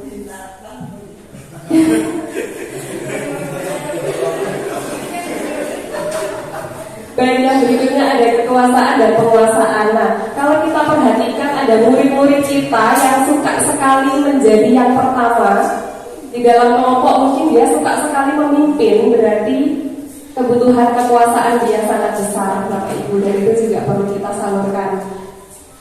Lanjut Pak. Yang berikutnya ada kebebasan atau kebutuhan akan pilihan. Jadi Bapak Ibu, kebutuhan kebebasan ini yaitu kebutuhan yang terkait dengan kebebasan untuk memilih, membuat pilihan, bergerak, mencoba-coba, mengeksplorasi hal baru. Jadi jika siswa-siswi kita suka melakukan hal-hal tersebut, berarti kebutuhan kebebasan dia sangat. Lanjut Pak. Yang berikutnya adalah kesenangan.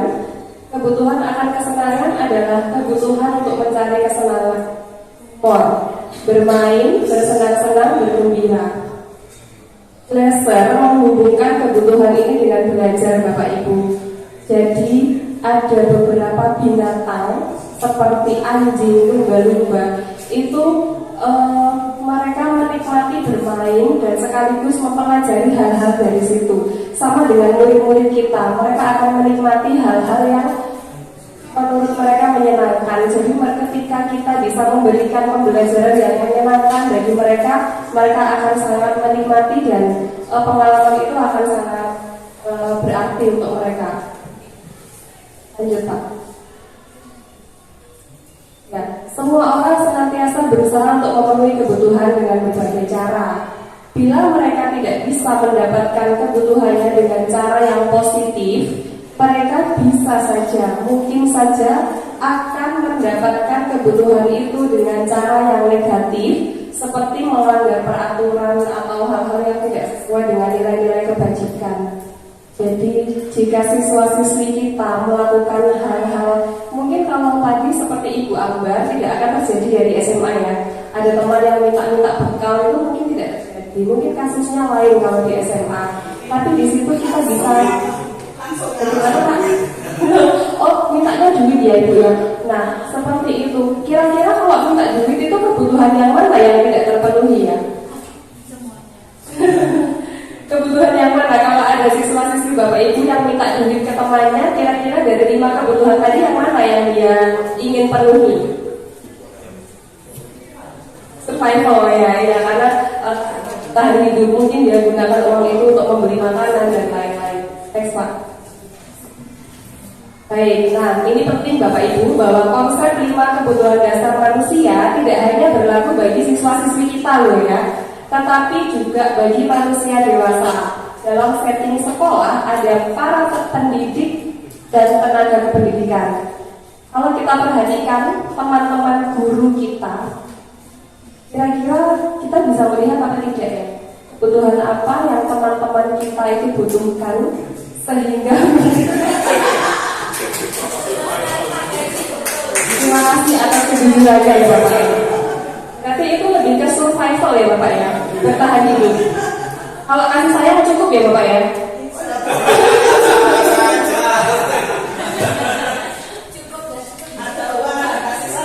Ada uang ada kasih sayang, jadi saling melengkapi ya Bu ya. Ya, jadi kalau seandainya gitu ya. Jadi seandainya kita punya teman-teman guru yang mungkin melakukan tindakan tertentu, kita bisa analisa. Kira-kira temanku itu butuh apa ya yang membuat beliau melakukan hal seperti itu?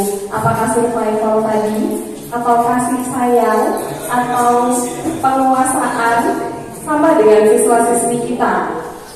Ketika siswa-siswi kita melakukan sesuatu yang kita anggap aneh atau melanggar peraturan, alangkah baiknya kita menganalisa kira-kira anakku ini butuh apa, kebutuhan apa yang belum terpenuhi. Jadi di situ sebagai guru kita bisa mengakomodir. Apakah mudah? Tidak Bapak Ibu. Saya tidak mudah untuk mengakomodir kira-kira muridku butuh apa.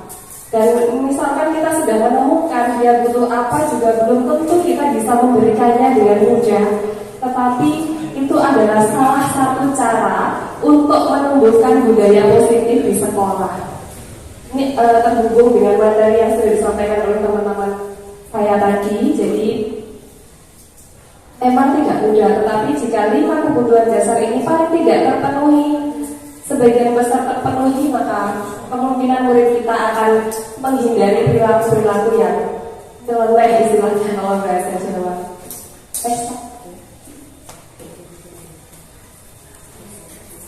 Ya, next.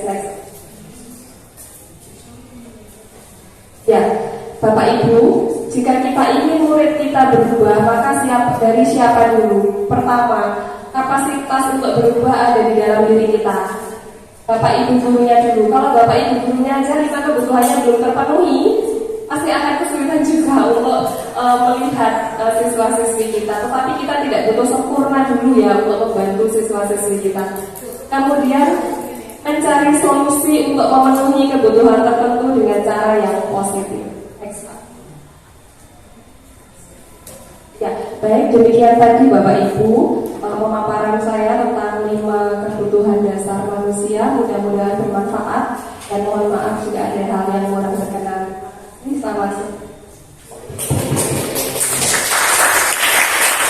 Terima kasih kami sampaikan, dan masuk di materi yang terakhir akan disampaikan oleh Bapak Dodi Dianto, SPDR, yang akan menyampaikan tentang 5 proses kontrol dan segitiga restitusi. Pada beliau kami bersiap. Kelas 1 Bapak Dodi. Baik, terima kasih untuk pembawa acara. Sebelumnya perkenalkan terlebih dahulu, bisa di next dulu Mas Bayu. Jadi sekali lagi izinkan saya untuk memperkenalkan diri. Meskipun tadi sudah sempat diperkenalkan secara singkat, tapi saya ingin lebih memperkenalkan diri saya gitu. Jadi nama saya Dodi Dwi Aprianto, SPDGR. Saya merupakan guru matematika. Saya guru matematika di SMKS Teknologi Balung. Tadi saat diperkenalkan secara singkat tentang Teknologi Balung, kayak ada yang familiar kayaknya dengan SMK Teknologi Balung. Masnya kayaknya keluar. Itu alumni atau apa Mas? Oh, rumahnya. Saya kira alumni kok bisa nyasar sampai sini. Sedikit gak nyambung. Oh gitu ya.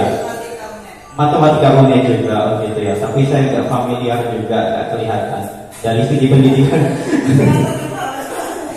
Udah, bisa jadi saya memang yang kudet gitu ya, karena saya memang orangnya nggak aktif gitu ya di kampus, nggak aktif gitu. Jadi kampus saya memang Universitas Negeri Jember tahun angkatan 2009, dan setelah itu saya berkesempatan untuk langsung melanjutkan profesi pendidikan guru saya di UNESA melalui program SM3T. Dulu kan ada program SM3T, sarjana mengajar di daerah 3T. Ya, next. Kembali ke topiknya. Topik pembahasan di terakhir ini, jadi pembahasan ini merupakan topik terakhir saya, yang mana segala materi tadi sudah disampaikan oleh rekan-rekan saya sebelumnya. Bahkan saya bisa dibilang di sini mengulangi lagi materi tentang restitusi yang tadi sudah dijelaskan sama Bayu. Penjelasan Mas Bayu sudah cukup gamblang. Bahkan restitusi ini sudah tadi sempat dibacakan lagi. Saya hanya mengingatkan kembali saja apa itu restitusi, karena nanti yang menjadi pokok permasalahannya, yang menjadi titik penekatannya bukan di restitusi ini, tapi kita akan kupas lebih dalam lagi, yaitu kita akan belajar yang namanya posisi kontrol kita di dalam restitusi dan juga segitiga restitusi. Jadi ini bisa langsung di next saja karena tadi sudah dijelaskan sama Mas Bayu. Karena menurut saya kalau hanya sekedar teori-teori itu Bapak Ibu pun kalau lupa hanya bisa tinggal membuka lagi, karena sekarang eranya sudah sangat canggih. Di Google itu sudah banyak. Bahkan kalau di bidang sekolah yang berkaitan tentang ini itu kan sekarang sudah ada PMM ya, Platform Merdeka Mengajar.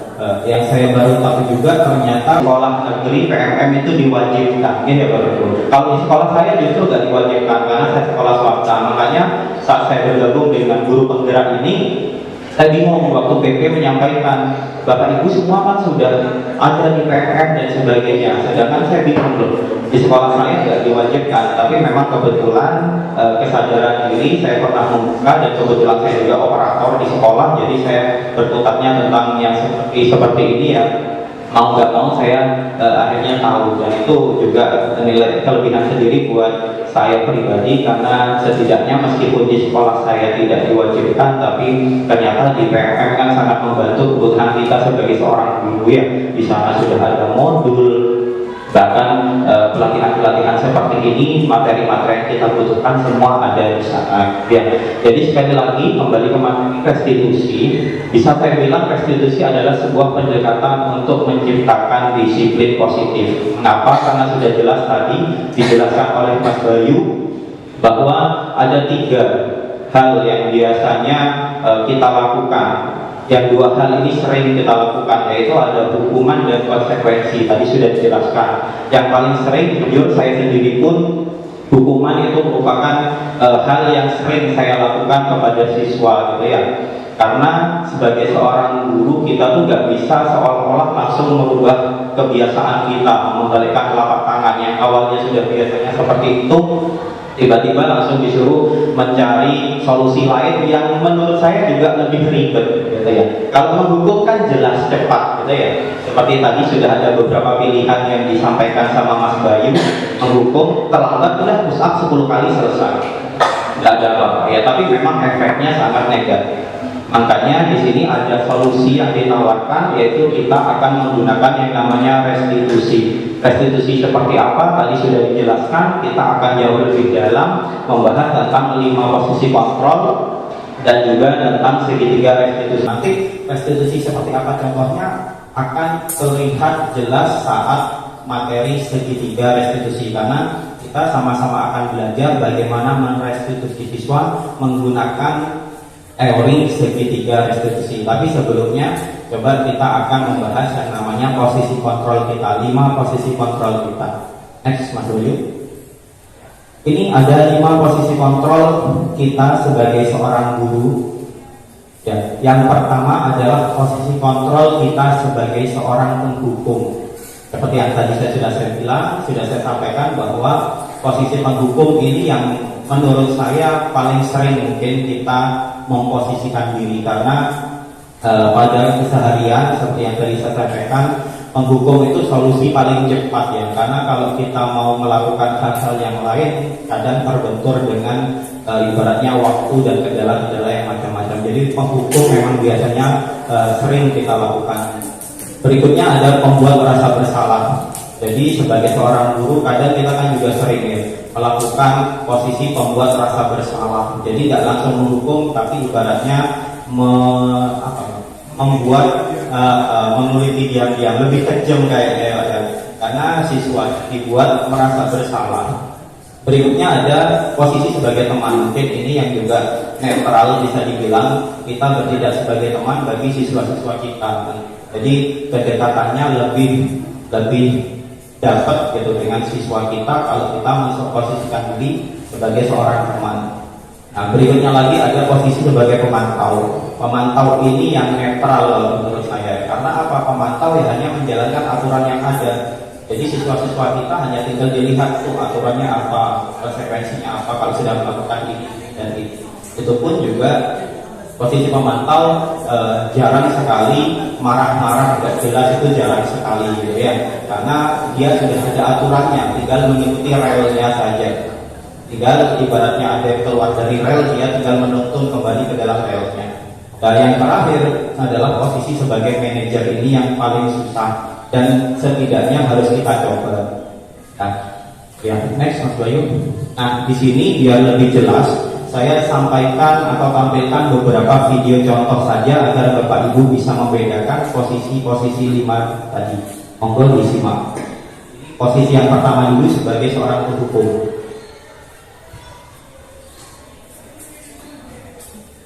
Maaf, mungkin suaranya karena terputus dan segala macam, jadi ada teksnya kok di situ.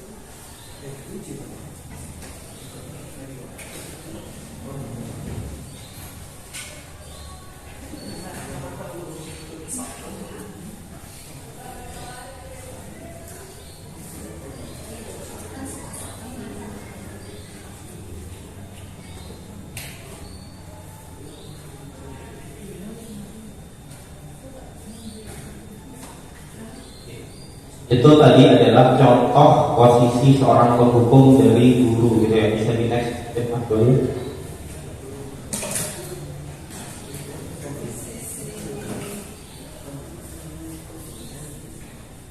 Itu tadi. Nah, kita lihat mungkin karena nggak ada suaranya tadi, sebenarnya kalau ada suaranya bisa lebih dapat feel-nya gitu ya, seorang penghukum itu seperti apa. Tapi dari subtitlenya tadi sudah kelihatan bahwa posisi penghukum ya selalu marah-marah seperti itu, bahkan memberikan hukuman terkadang dengan cara dari kata-katanya saja sudah menghardik, membentak-bentak dan sebagainya. Hukuman juga dari kata-kata yang membentak sudah dapat, bahkan dari fisik juga. Tadi anaknya terlambat 5 menit tapi disuruh lari lapangan. Seperti yang tadi sudah dijelaskan dengan Mas Bayu, perbedaan antara hukuman dan konsekuensi. Kalau hukuman itu biasanya paling jarang atau bahkan tidak ada kaitannya dengan kesalahan yang dilakukan oleh murid kita. Biasanya seperti itu, mesti melenceng. Kesalahannya terlambat tapi disuruh lari, kan nggak ada ibaratnya hubungannya ya. Apa hubungannya? Yang tidak bisa juga membuat murid itu sadar gitu. Ya kecuali olahraga betul. Kalau seandainya Pak Guru olahraganya yang menghukum lari, wajar menurut saya, karena masih ada sesuai dengan bidang yang diajarkannya. Tapi kalau ibaratnya terlambat hanya disuruh berlari ya kurang pas. Tadi itu hukuman biasanya tidak sesuai dengan kesalahan yang dilakukan. Itu di posisi kita sebagai seorang guru. Nah, dampaknya kalau ke siswa seperti apa? Biasanya murid cenderung berontak, karena biasanya kalau nggak sesuai, ya tadi kan sempat di contoh itu, di video itu siswa sempat menyangkal. Pertama disuruh lari keliling lapangan sekali, dia berontak. Kok lari? Nah gitu ya. Malah setelah berontak tambahin 3 kali lagi gitu. Itu dampak negatifnya dari siswa itu berontak kepada gurunya, karena memang kadang tergantung gurunya ya. Kalau gurunya lebih kejam bahkan bisa hukumannya jauh lebih kejam dari itu. Dan siswa pasti tidak akan menyukai guru atau mata pelajaran yang diampu. Tadi pasti ditandai, bu ini mata pelajaran ini setiap ada pelajaran nanti di jam mengaji pasti sudah males duluan, bawaan pengen bolos terus atau pengen gak ikut pelajarannya, seperti itu. Itu dampak negatifnya kalau kita memposisikan diri sebagai penghukum. Mungkin boleh tapi jangan terlalu, karena memang seperti yang saya bilang, untuk menjadi atau merubah posisi kita dari posisi awal ke posisi yang lebih baik itu kan waktu, karena kebiasaan itu baru bisa dapat dengan baik kalau dilakukan secara terus-menerus dan istiqomah. Berikutnya Mas Bayu, posisi yang kedua tadi sebagai pembuat rasa bersama. Mohon maaf ya sekali lagi karena sudah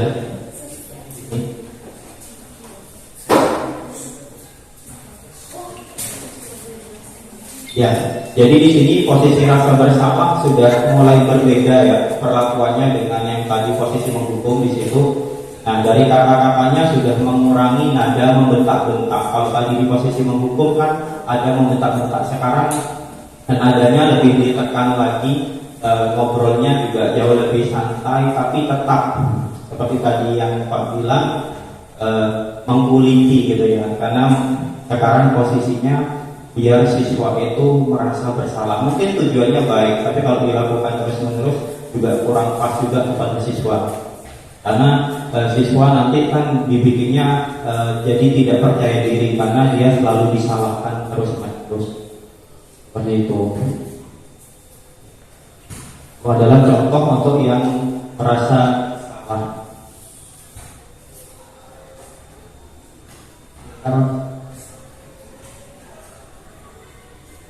Nah, ini tadi ya. Posisi pembuat rasa bersalah, suaranya cenderung lebih lembut seperti yang tadi sudah dilihat di dalam video, bahwa sudah tidak membentak-bentak lagi, tenang, namun kata-kata yang digunakan cenderung menyalahkan murid, jelas karena jelas posisinya sebagai merasa bersalah. Terus guru akan mengatakan hal-hal yang membuat murid merasa bersalah. Intinya ya selalu dibuat harapan positifnya. Tentu guru yang melakukan hal-hal ini saya yakin timbul kesadaran setelah siswanya merasa bersalah, timbul kesadaran. Tapi ada dampak lain ternyata untuk membuat murid merasa bersalah tadi, berarti memiliki identitas diri yang gagal lagi ya, dan akhirnya timbul rendah diri dan menarik diri dari. Mudah-mudahan tidak. Kalau saya pribadi sebenarnya di sekolah saya jarang ada yang merasa bersalah seperti kayak. Karena siswa saya rata-rata top ya, siswa STM itu top STM Bandung gitu ya, sudah terkenal. Jadi jarang, rugi kita membuat rasa bersalah ke siswa saya itu rugi gitu ya. Makanya saya lebih langsung turun ke penghukum saja. Tapi pelan-pelan saya juga belajar dari kegiatan guru penggerak ini untuk menjadi guru yang lebih baik lagi. Monggo Mas, next. Berikutnya posisi sebagai teman. Ini hanya Bapak Ibu ya. Dari kata-katanya sudah jelas berbeda yang dilontarkan dengan sebelum-sebelumnya saat ada siswa yang melakukan pelanggaran kedisiplinan.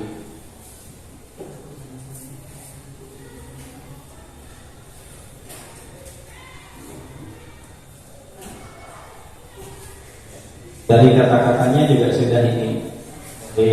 Ada sayang, kata-kata sayangnya juga ya. Jujur kalau saya suruh bilang seperti ini ke murid saya juga kesulitan gitu ya. Jujur kesulitan gitu ya. Ya apalagi ya cowok cewek sama saja kesulitan. Tapi tetap intinya saat memposisikan diri sebagai teman, kata-kata yang kita lontarkan kepada siswa kita jauh lebih friendly, bersahabat dengan cara Bapak Ibu masing-masing. Karena tidak harus Bapak Ibu dengan kata-kata yang seperti ini itu plek banget gitu, enggak. Karena setiap Bapak Ibu kan punya ciri khas masing-masing dalam menyampaikan atau bernegosiasi dengan siswanya. Nah, di sini juga sudah jelas bahwa tidak ada hukuman yang diberikan. Itu ya, memposisikan diri sebagai teman biasanya lebih banyak menguntungkan siswa karena siswanya diberi keringanan terus gitu ya. Oh kalau Kalau ada ini ya dibantu terus dan seterusnya seperti itu. Nah, guru yang melakukan atau sebagai seorang teman ini biasanya suaranya guru cenderung ramah ya, seperti ngobrol dengan teman pada umumnya dan cenderung bergurau. Tadi kan juga ada kata-kata guruannya agar tidak ada kesan ibaratnya tertekan antara siswa itu bisa dihindari karena kita memposisikan diri sebagai seorang teman. Tapi ada dampak juga yang berlaku kepada siswanya, yaitu murid akan bergantung kepada guru. Itu sudah jelas ya. Misalkan tadi terlambat dilihat, oh kok Pak ini gitu ya, saya sudah CS dengan Pak ini, gak apa-apa masuk aja. Tapi seandainya yang jaga bukan Pak itu pasti sudah kabur-kabur juga. Jadi tergantung kepada seseorang malah gitu ya. Dan murid tidak bisa mandiri dan berpikir untuk dirinya sendiri. Jadi segala sesuatu pasti menggampangkan. Ada itu pelajarannya. Misalkan murid kesayangannya Pak Bayu tadi, si Reza, gampang Pak Bayu aja yang ngajar. Sudah CS tiap hari mabar bareng dengan Pak Bayu. Justru kadang dampak negatif yang lebih parah lagi menurut saya kalau kita terlalu sering memposisikan diri sebagai teman, posisi guru dan muridnya itu malah hilang. Itu yang dikhawatirkan, adabnya akan hilang. Oke, next. Berikutnya posisi sebagai pemantau. Ini contohnya seperti ini.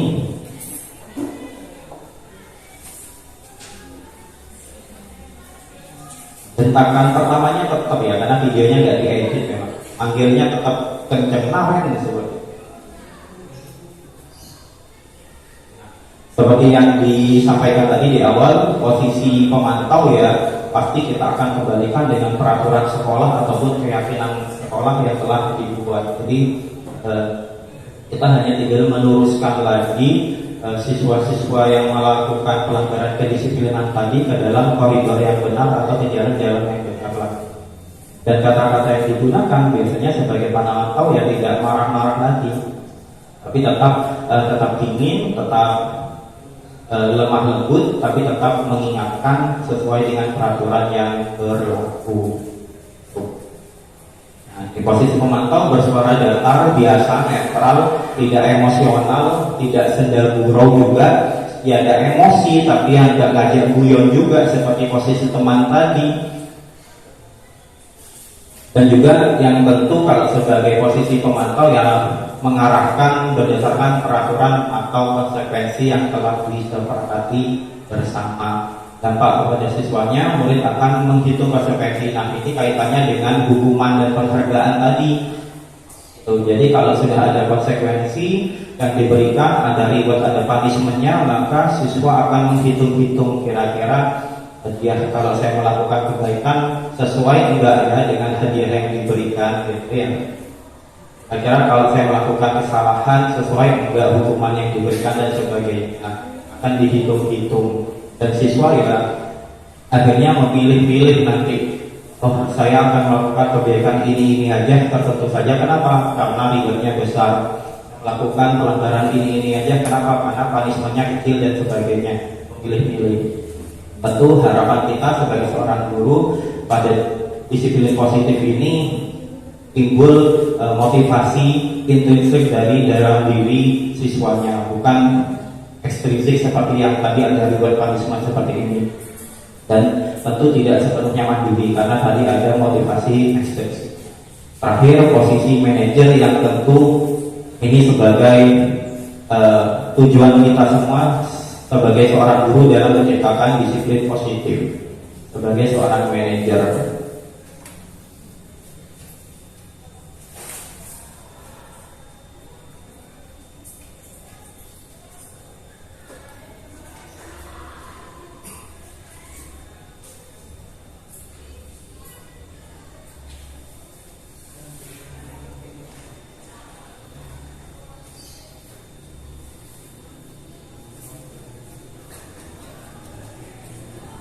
Seperti yang tadi sudah dijelaskan juga bahwa tindakan itu pasti ada alasannya. Jadi kalau kita memposisikan sebagai manajer, tentu kita nggak akan langsung menjatuhkan punishment atau reward pada siswa, tapi kita cari tahu dulu alasannya apa, sumber masalahnya apa. Baru kita kembalikan lagi kepada keyakinan yang telah dibuat bersama, terutama pada pihak sekolah keyakinan.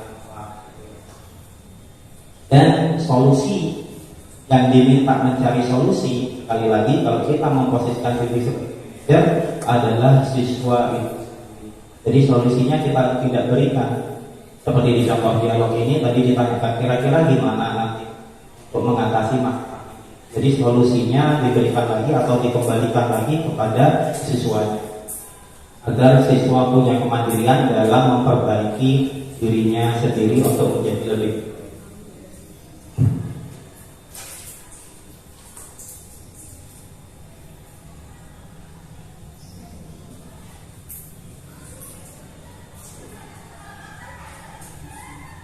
Kan di sini ibu gurunya juga sambil mengingatkan kepada si siswa kira-kira mau melakukan apa, kalau melakukan itu apa saja pendukung-pendukungnya.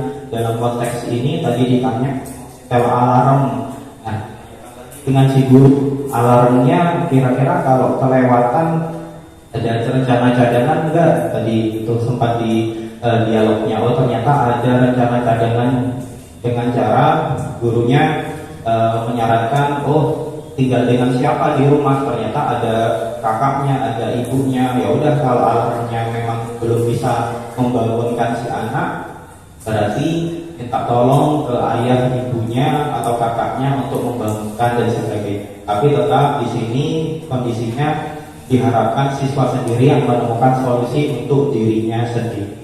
Tuh kalau posisi sebagai seorang manajer, tentu dampaknya kepada siswa, murid akan menjadi diri, memiliki disiplin positif, percaya diri, dan dapat memecahkan masalahnya sendiri. Nah, itu tadi 5 posisi kontrol yang ada pada seorang guru. Nah, karena saya guru matematika, ini bisa saya analogikan sebagai garis bilangan ya. Ada garis bilangan, semakin ke kanan berarti nilainya semakin positif, semakin ke kiri nilainya semakin negatif. Tentu kita sebagai seorang guru selalu berusaha membuat kita posisi kontrol kita ke arah kanan, yaitu ke arah yang positif. Syukur-syukur kita bisa menjadi seorang manajer ya, dan berupaya sebisa mungkin, semaksimal mungkin untuk menjauhkan posisi pendukung, setidaknya mengurangi dulu. Karena tentu untuk merubah atau melewati beberapa tahap posisi itu tidak bisa langsung dan pasti menjadi seorang manajer ya. Nah, untuk menjadi seorang manajer yang baik, kira-kira ada enggak solusinya sambil kita belajar berlatih? Nah, untuk menjadi posisi manajer yang baik, kita bisa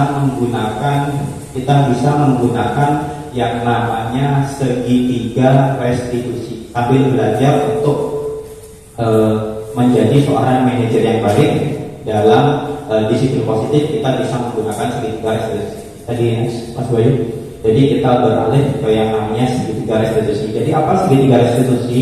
Segitiga restitusi itu adalah tahapan-tahapan ya, tahapan-tahapan ibarat kalau di dalam pembelajaran ya, prosesnya adalah melakukan tindakan restitusi apa saja. Di sini ada 3 tahap dalam melakukan proses restitusi. Oleh karena itu, kenapa dinamakan segitiga restitusi? Ketiga strategi atau tahap pada restitusi dipresentasikan dalam 3 sisi segitiga restitusi. Langkah-langkah tersebut dilakukan satu persatu secara kaku. Jadi intinya langkahnya memang ini, tapi mungkin untuk kita belajar, kita berusaha dalam setiap pelanggaran kedisiplinan atau melakukan atau menindak satu masalah, kita mungkin belajar untuk melakukan 3 halnya ini, dimulai dari menstabilkan identitas, validasi tindakan salah, sampai menanyakan keyakinan diri di siswa. Mas, dan kita bahas satu persatu. Dari yang menstabilkan identitas, bertujuan untuk mengubah identitas anak dari orang yang gagal atau yang awalnya itu membuat salah gitu ya, karena melakukan kesalahan menjadi orang yang sukses. Tentu dalam arti mereka melakukan kesalahan itu punya maksud dan tujuan tadi. Maksud dan tujuannya apa? Nyambung dengan yang tadi dijelaskan. Kita untuk memenuhi 5 kebutuhan dasarnya. Kalau kita sudah pahami itu enak, kita akan tahu langkah selanjutnya itu apa gitu ya. Kalimat yang disampaikan saat menstabilkan identitas itu contoh-contohnya bisa kita lihat bersama. Berbuat salah itu nggak apa-apa. Di sini bukan berarti kita membenarkan tindakan salah dari siswa kita, bukan. Tapi setidaknya kita berikan penguatan dulu siswanya. Kalau ya sudah, enggak, setiap orang nggak akan luput dari salah, nggak apa-apa berbuat salah, tapi yang penting nanti diperbaiki dan sebagainya. Tidak ada manusia yang sempurna. Saya juga pernah melakukan kesalahan seperti itu. Pokok dipancing-pancing seperti itu, sehingga siswa itu tidak benar-benar ya udah berarti memang aku salah dan sebagainya. Tidak, gitu ya. Kita berusaha tetap angkat. Makanya kenapa dinamakan sebagai menstabilkan identitas dulu di awal. Berikutnya Mas. Berikutnya validasi tindakan yang salah ya.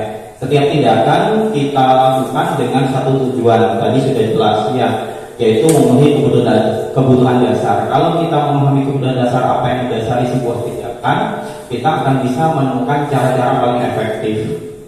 Kata-katanya mungkin yang bisa dilakukan saat validasi tindakan salah, padahal kamu bisa melakukan yang lebih buruk dari ini ya, gitu ya, lem-lem dikit gitu ya. Harusnya kamu bisa melakukan hal yang lebih, tapi kamu sudah mengontrol emosi dan sebagainya. Kata-katanya seperti itu. Kamu pasti punya alasan mengapa melakukan hal itu. Terus kamu patut bangga pada dirimu sendiri karena kamu telah melindungi sesuatu yang penting buatmu dan sebagainya.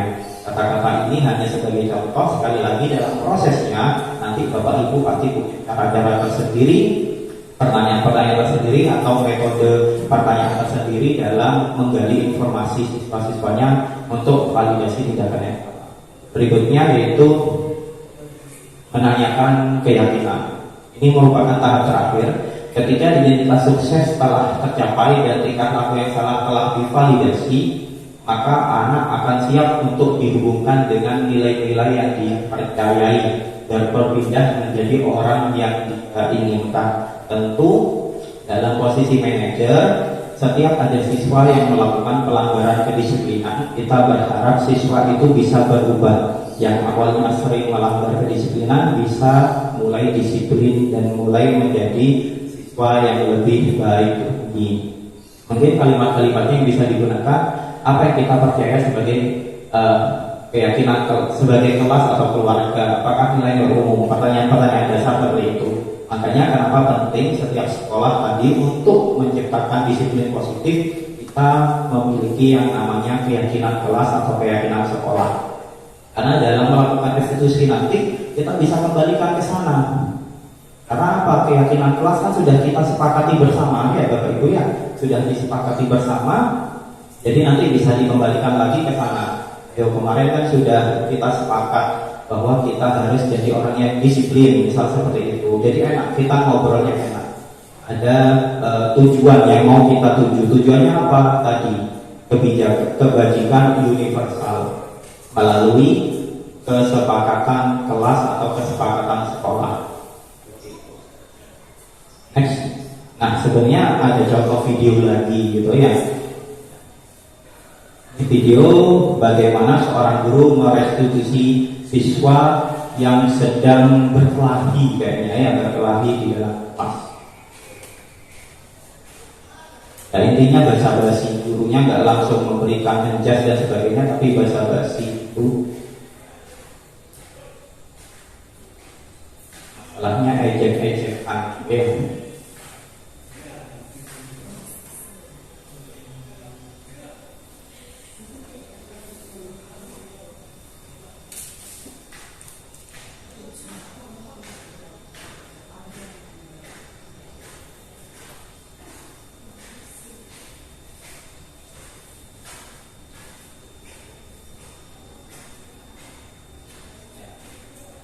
Ini ternyata setiap siswa pasti memiliki alasan dari setiap tindakan. Oleh karena itu sebenarnya dalam restitusi atau memposisikan diri kita sebagai seorang manajer itu ya kita harus mau mendengar keluh kesah siswa kita, tidak langsung menghakimi. tinggi dan sebagainya.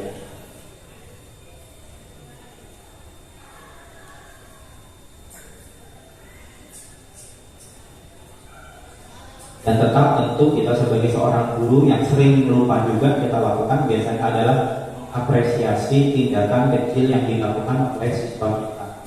Dan yang awalnya tadi seperti yang dicontoh sini diapresiasi, ya udah bagus, hanya melakukan nggak sampai yang lain dan sebagainya.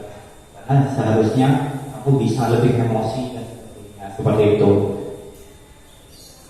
Di terakhir mengenai keyakinan, kembalikan ke yang mungkin dia yakini atau yang telah dibuat dengan pihak sekolah dan sebagainya.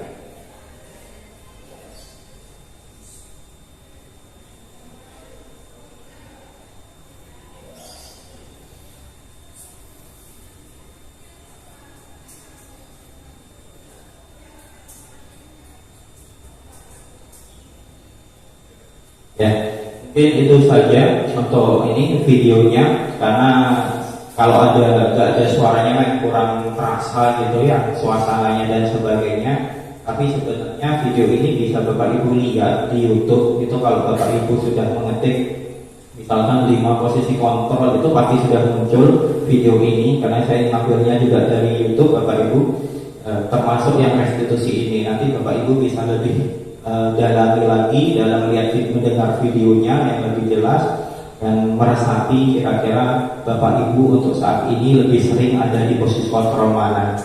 Dan mari kita bersama-sama untuk belajar menjadi seorang manajer, Bapak Ibu ya. Baik, itu saja mungkin Bapak Ibu yang bisa saya sampaikan untuk sore hari ini, karena sekarang sudah sore.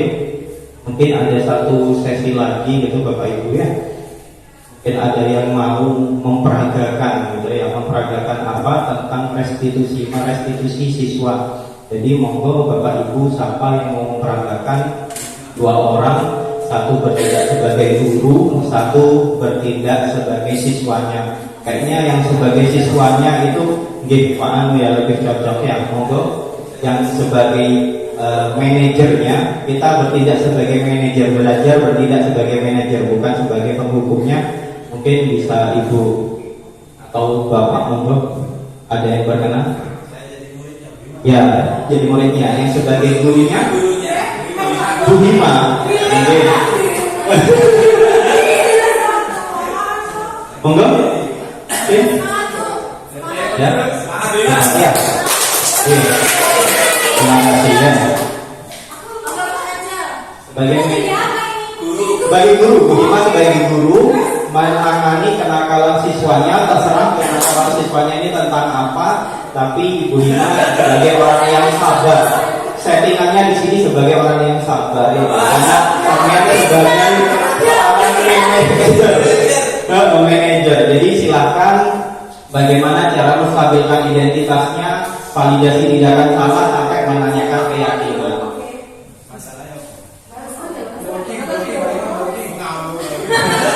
Masalahnya oh iya, terlambat saja seperti tadi lah misalkan bagaimana. Oh iya, boleh mengambil makanan. Ada berarti ada yang melapor berarti ya. Akhirnya dipanggil dengan Bu Hima untuk oh iya, tentunya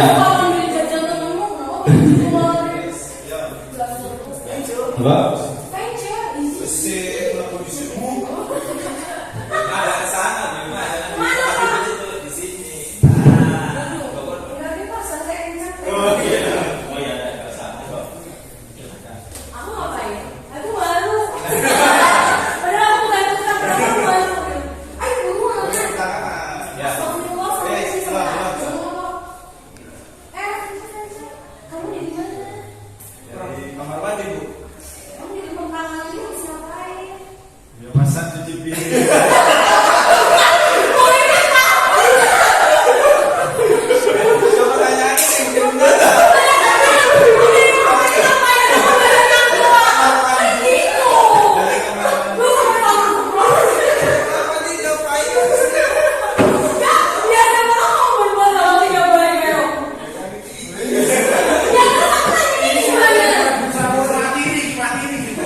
Gak apa-apa, sebisanya aja Bu. Pokoknya yang penting.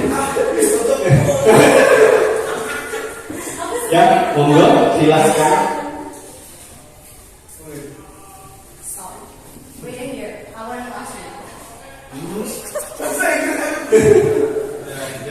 I to answer you. Where do you have to go? Dari kamar mandi Bu. Kamu tahu nggak ada yang salah sama diri kamu? Iya Bu. Apa? Baju saya itu belum dimasukin Bu. Kamu bikinnya dari masukin. Tadi lupa dari kamar mandi. Terus buru-buru ada Bu Bima masuk kelas. Jadi saya buru-buru takut terlambat tuh. Because you scared from the time you just taking breath and then you forget to. Ke kamar mandi lagi Bu. Di sini Bu.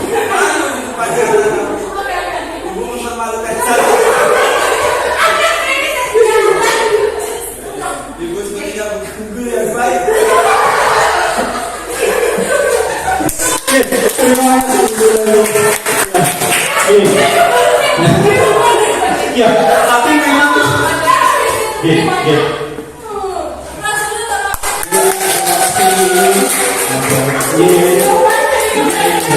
terima kasih banyak Bu Lima sama Pak Fencer ya.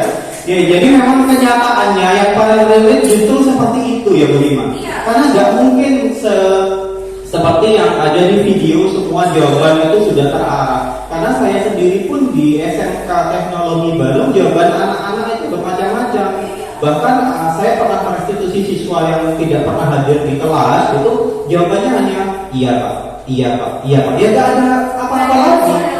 Makanya kita sebagai seorang guru juga harus sering-sering berlatih sebagai seorang manajer dalam menggali informasi melalui pertanyaan-pertanyaan tadi seperti itu. Tapi sudah baik tadi yang dipraktekkan sama Bu Dima sama senior saya ya senior karena ini guru penggerak juga sebenarnya.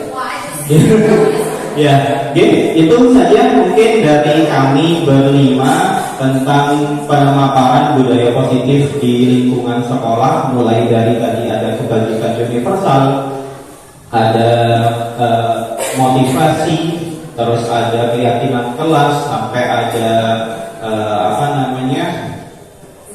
kebutuhan dasar, hingga terakhir tadi ada yang namanya 5 posisi kontrol dan segitiga restitusi. Itu yang bisa saya sampaikan, kurang lebihnya mohon maaf. Saya akhiri. Assalamualaikum warahmatullahi wabarakatuh.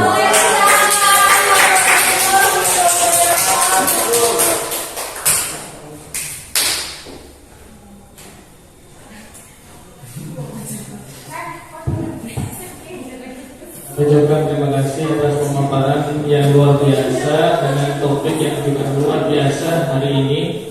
Bagaimana kabarnya Bapak Ibu sore ini? Pak semangat? Bapak Ibu, kami ucapkan terima kasih atas semangatnya.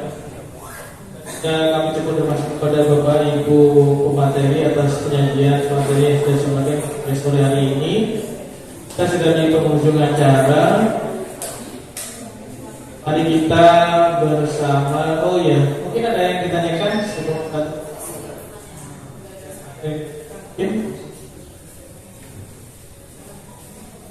ada Bapak Ibu?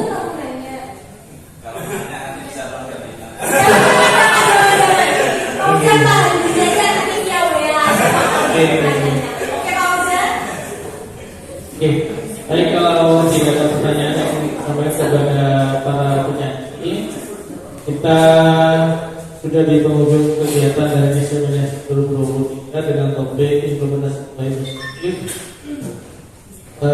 Mari kita berdoa dan menundukkan dan menundukkan hati kita sesuai dengan keyakinan masing-masing. Bismillahirrahmanirrahim. Allahumma inna sallallahu wa bil jasad aziyadatan berkata atau Allahumma hawala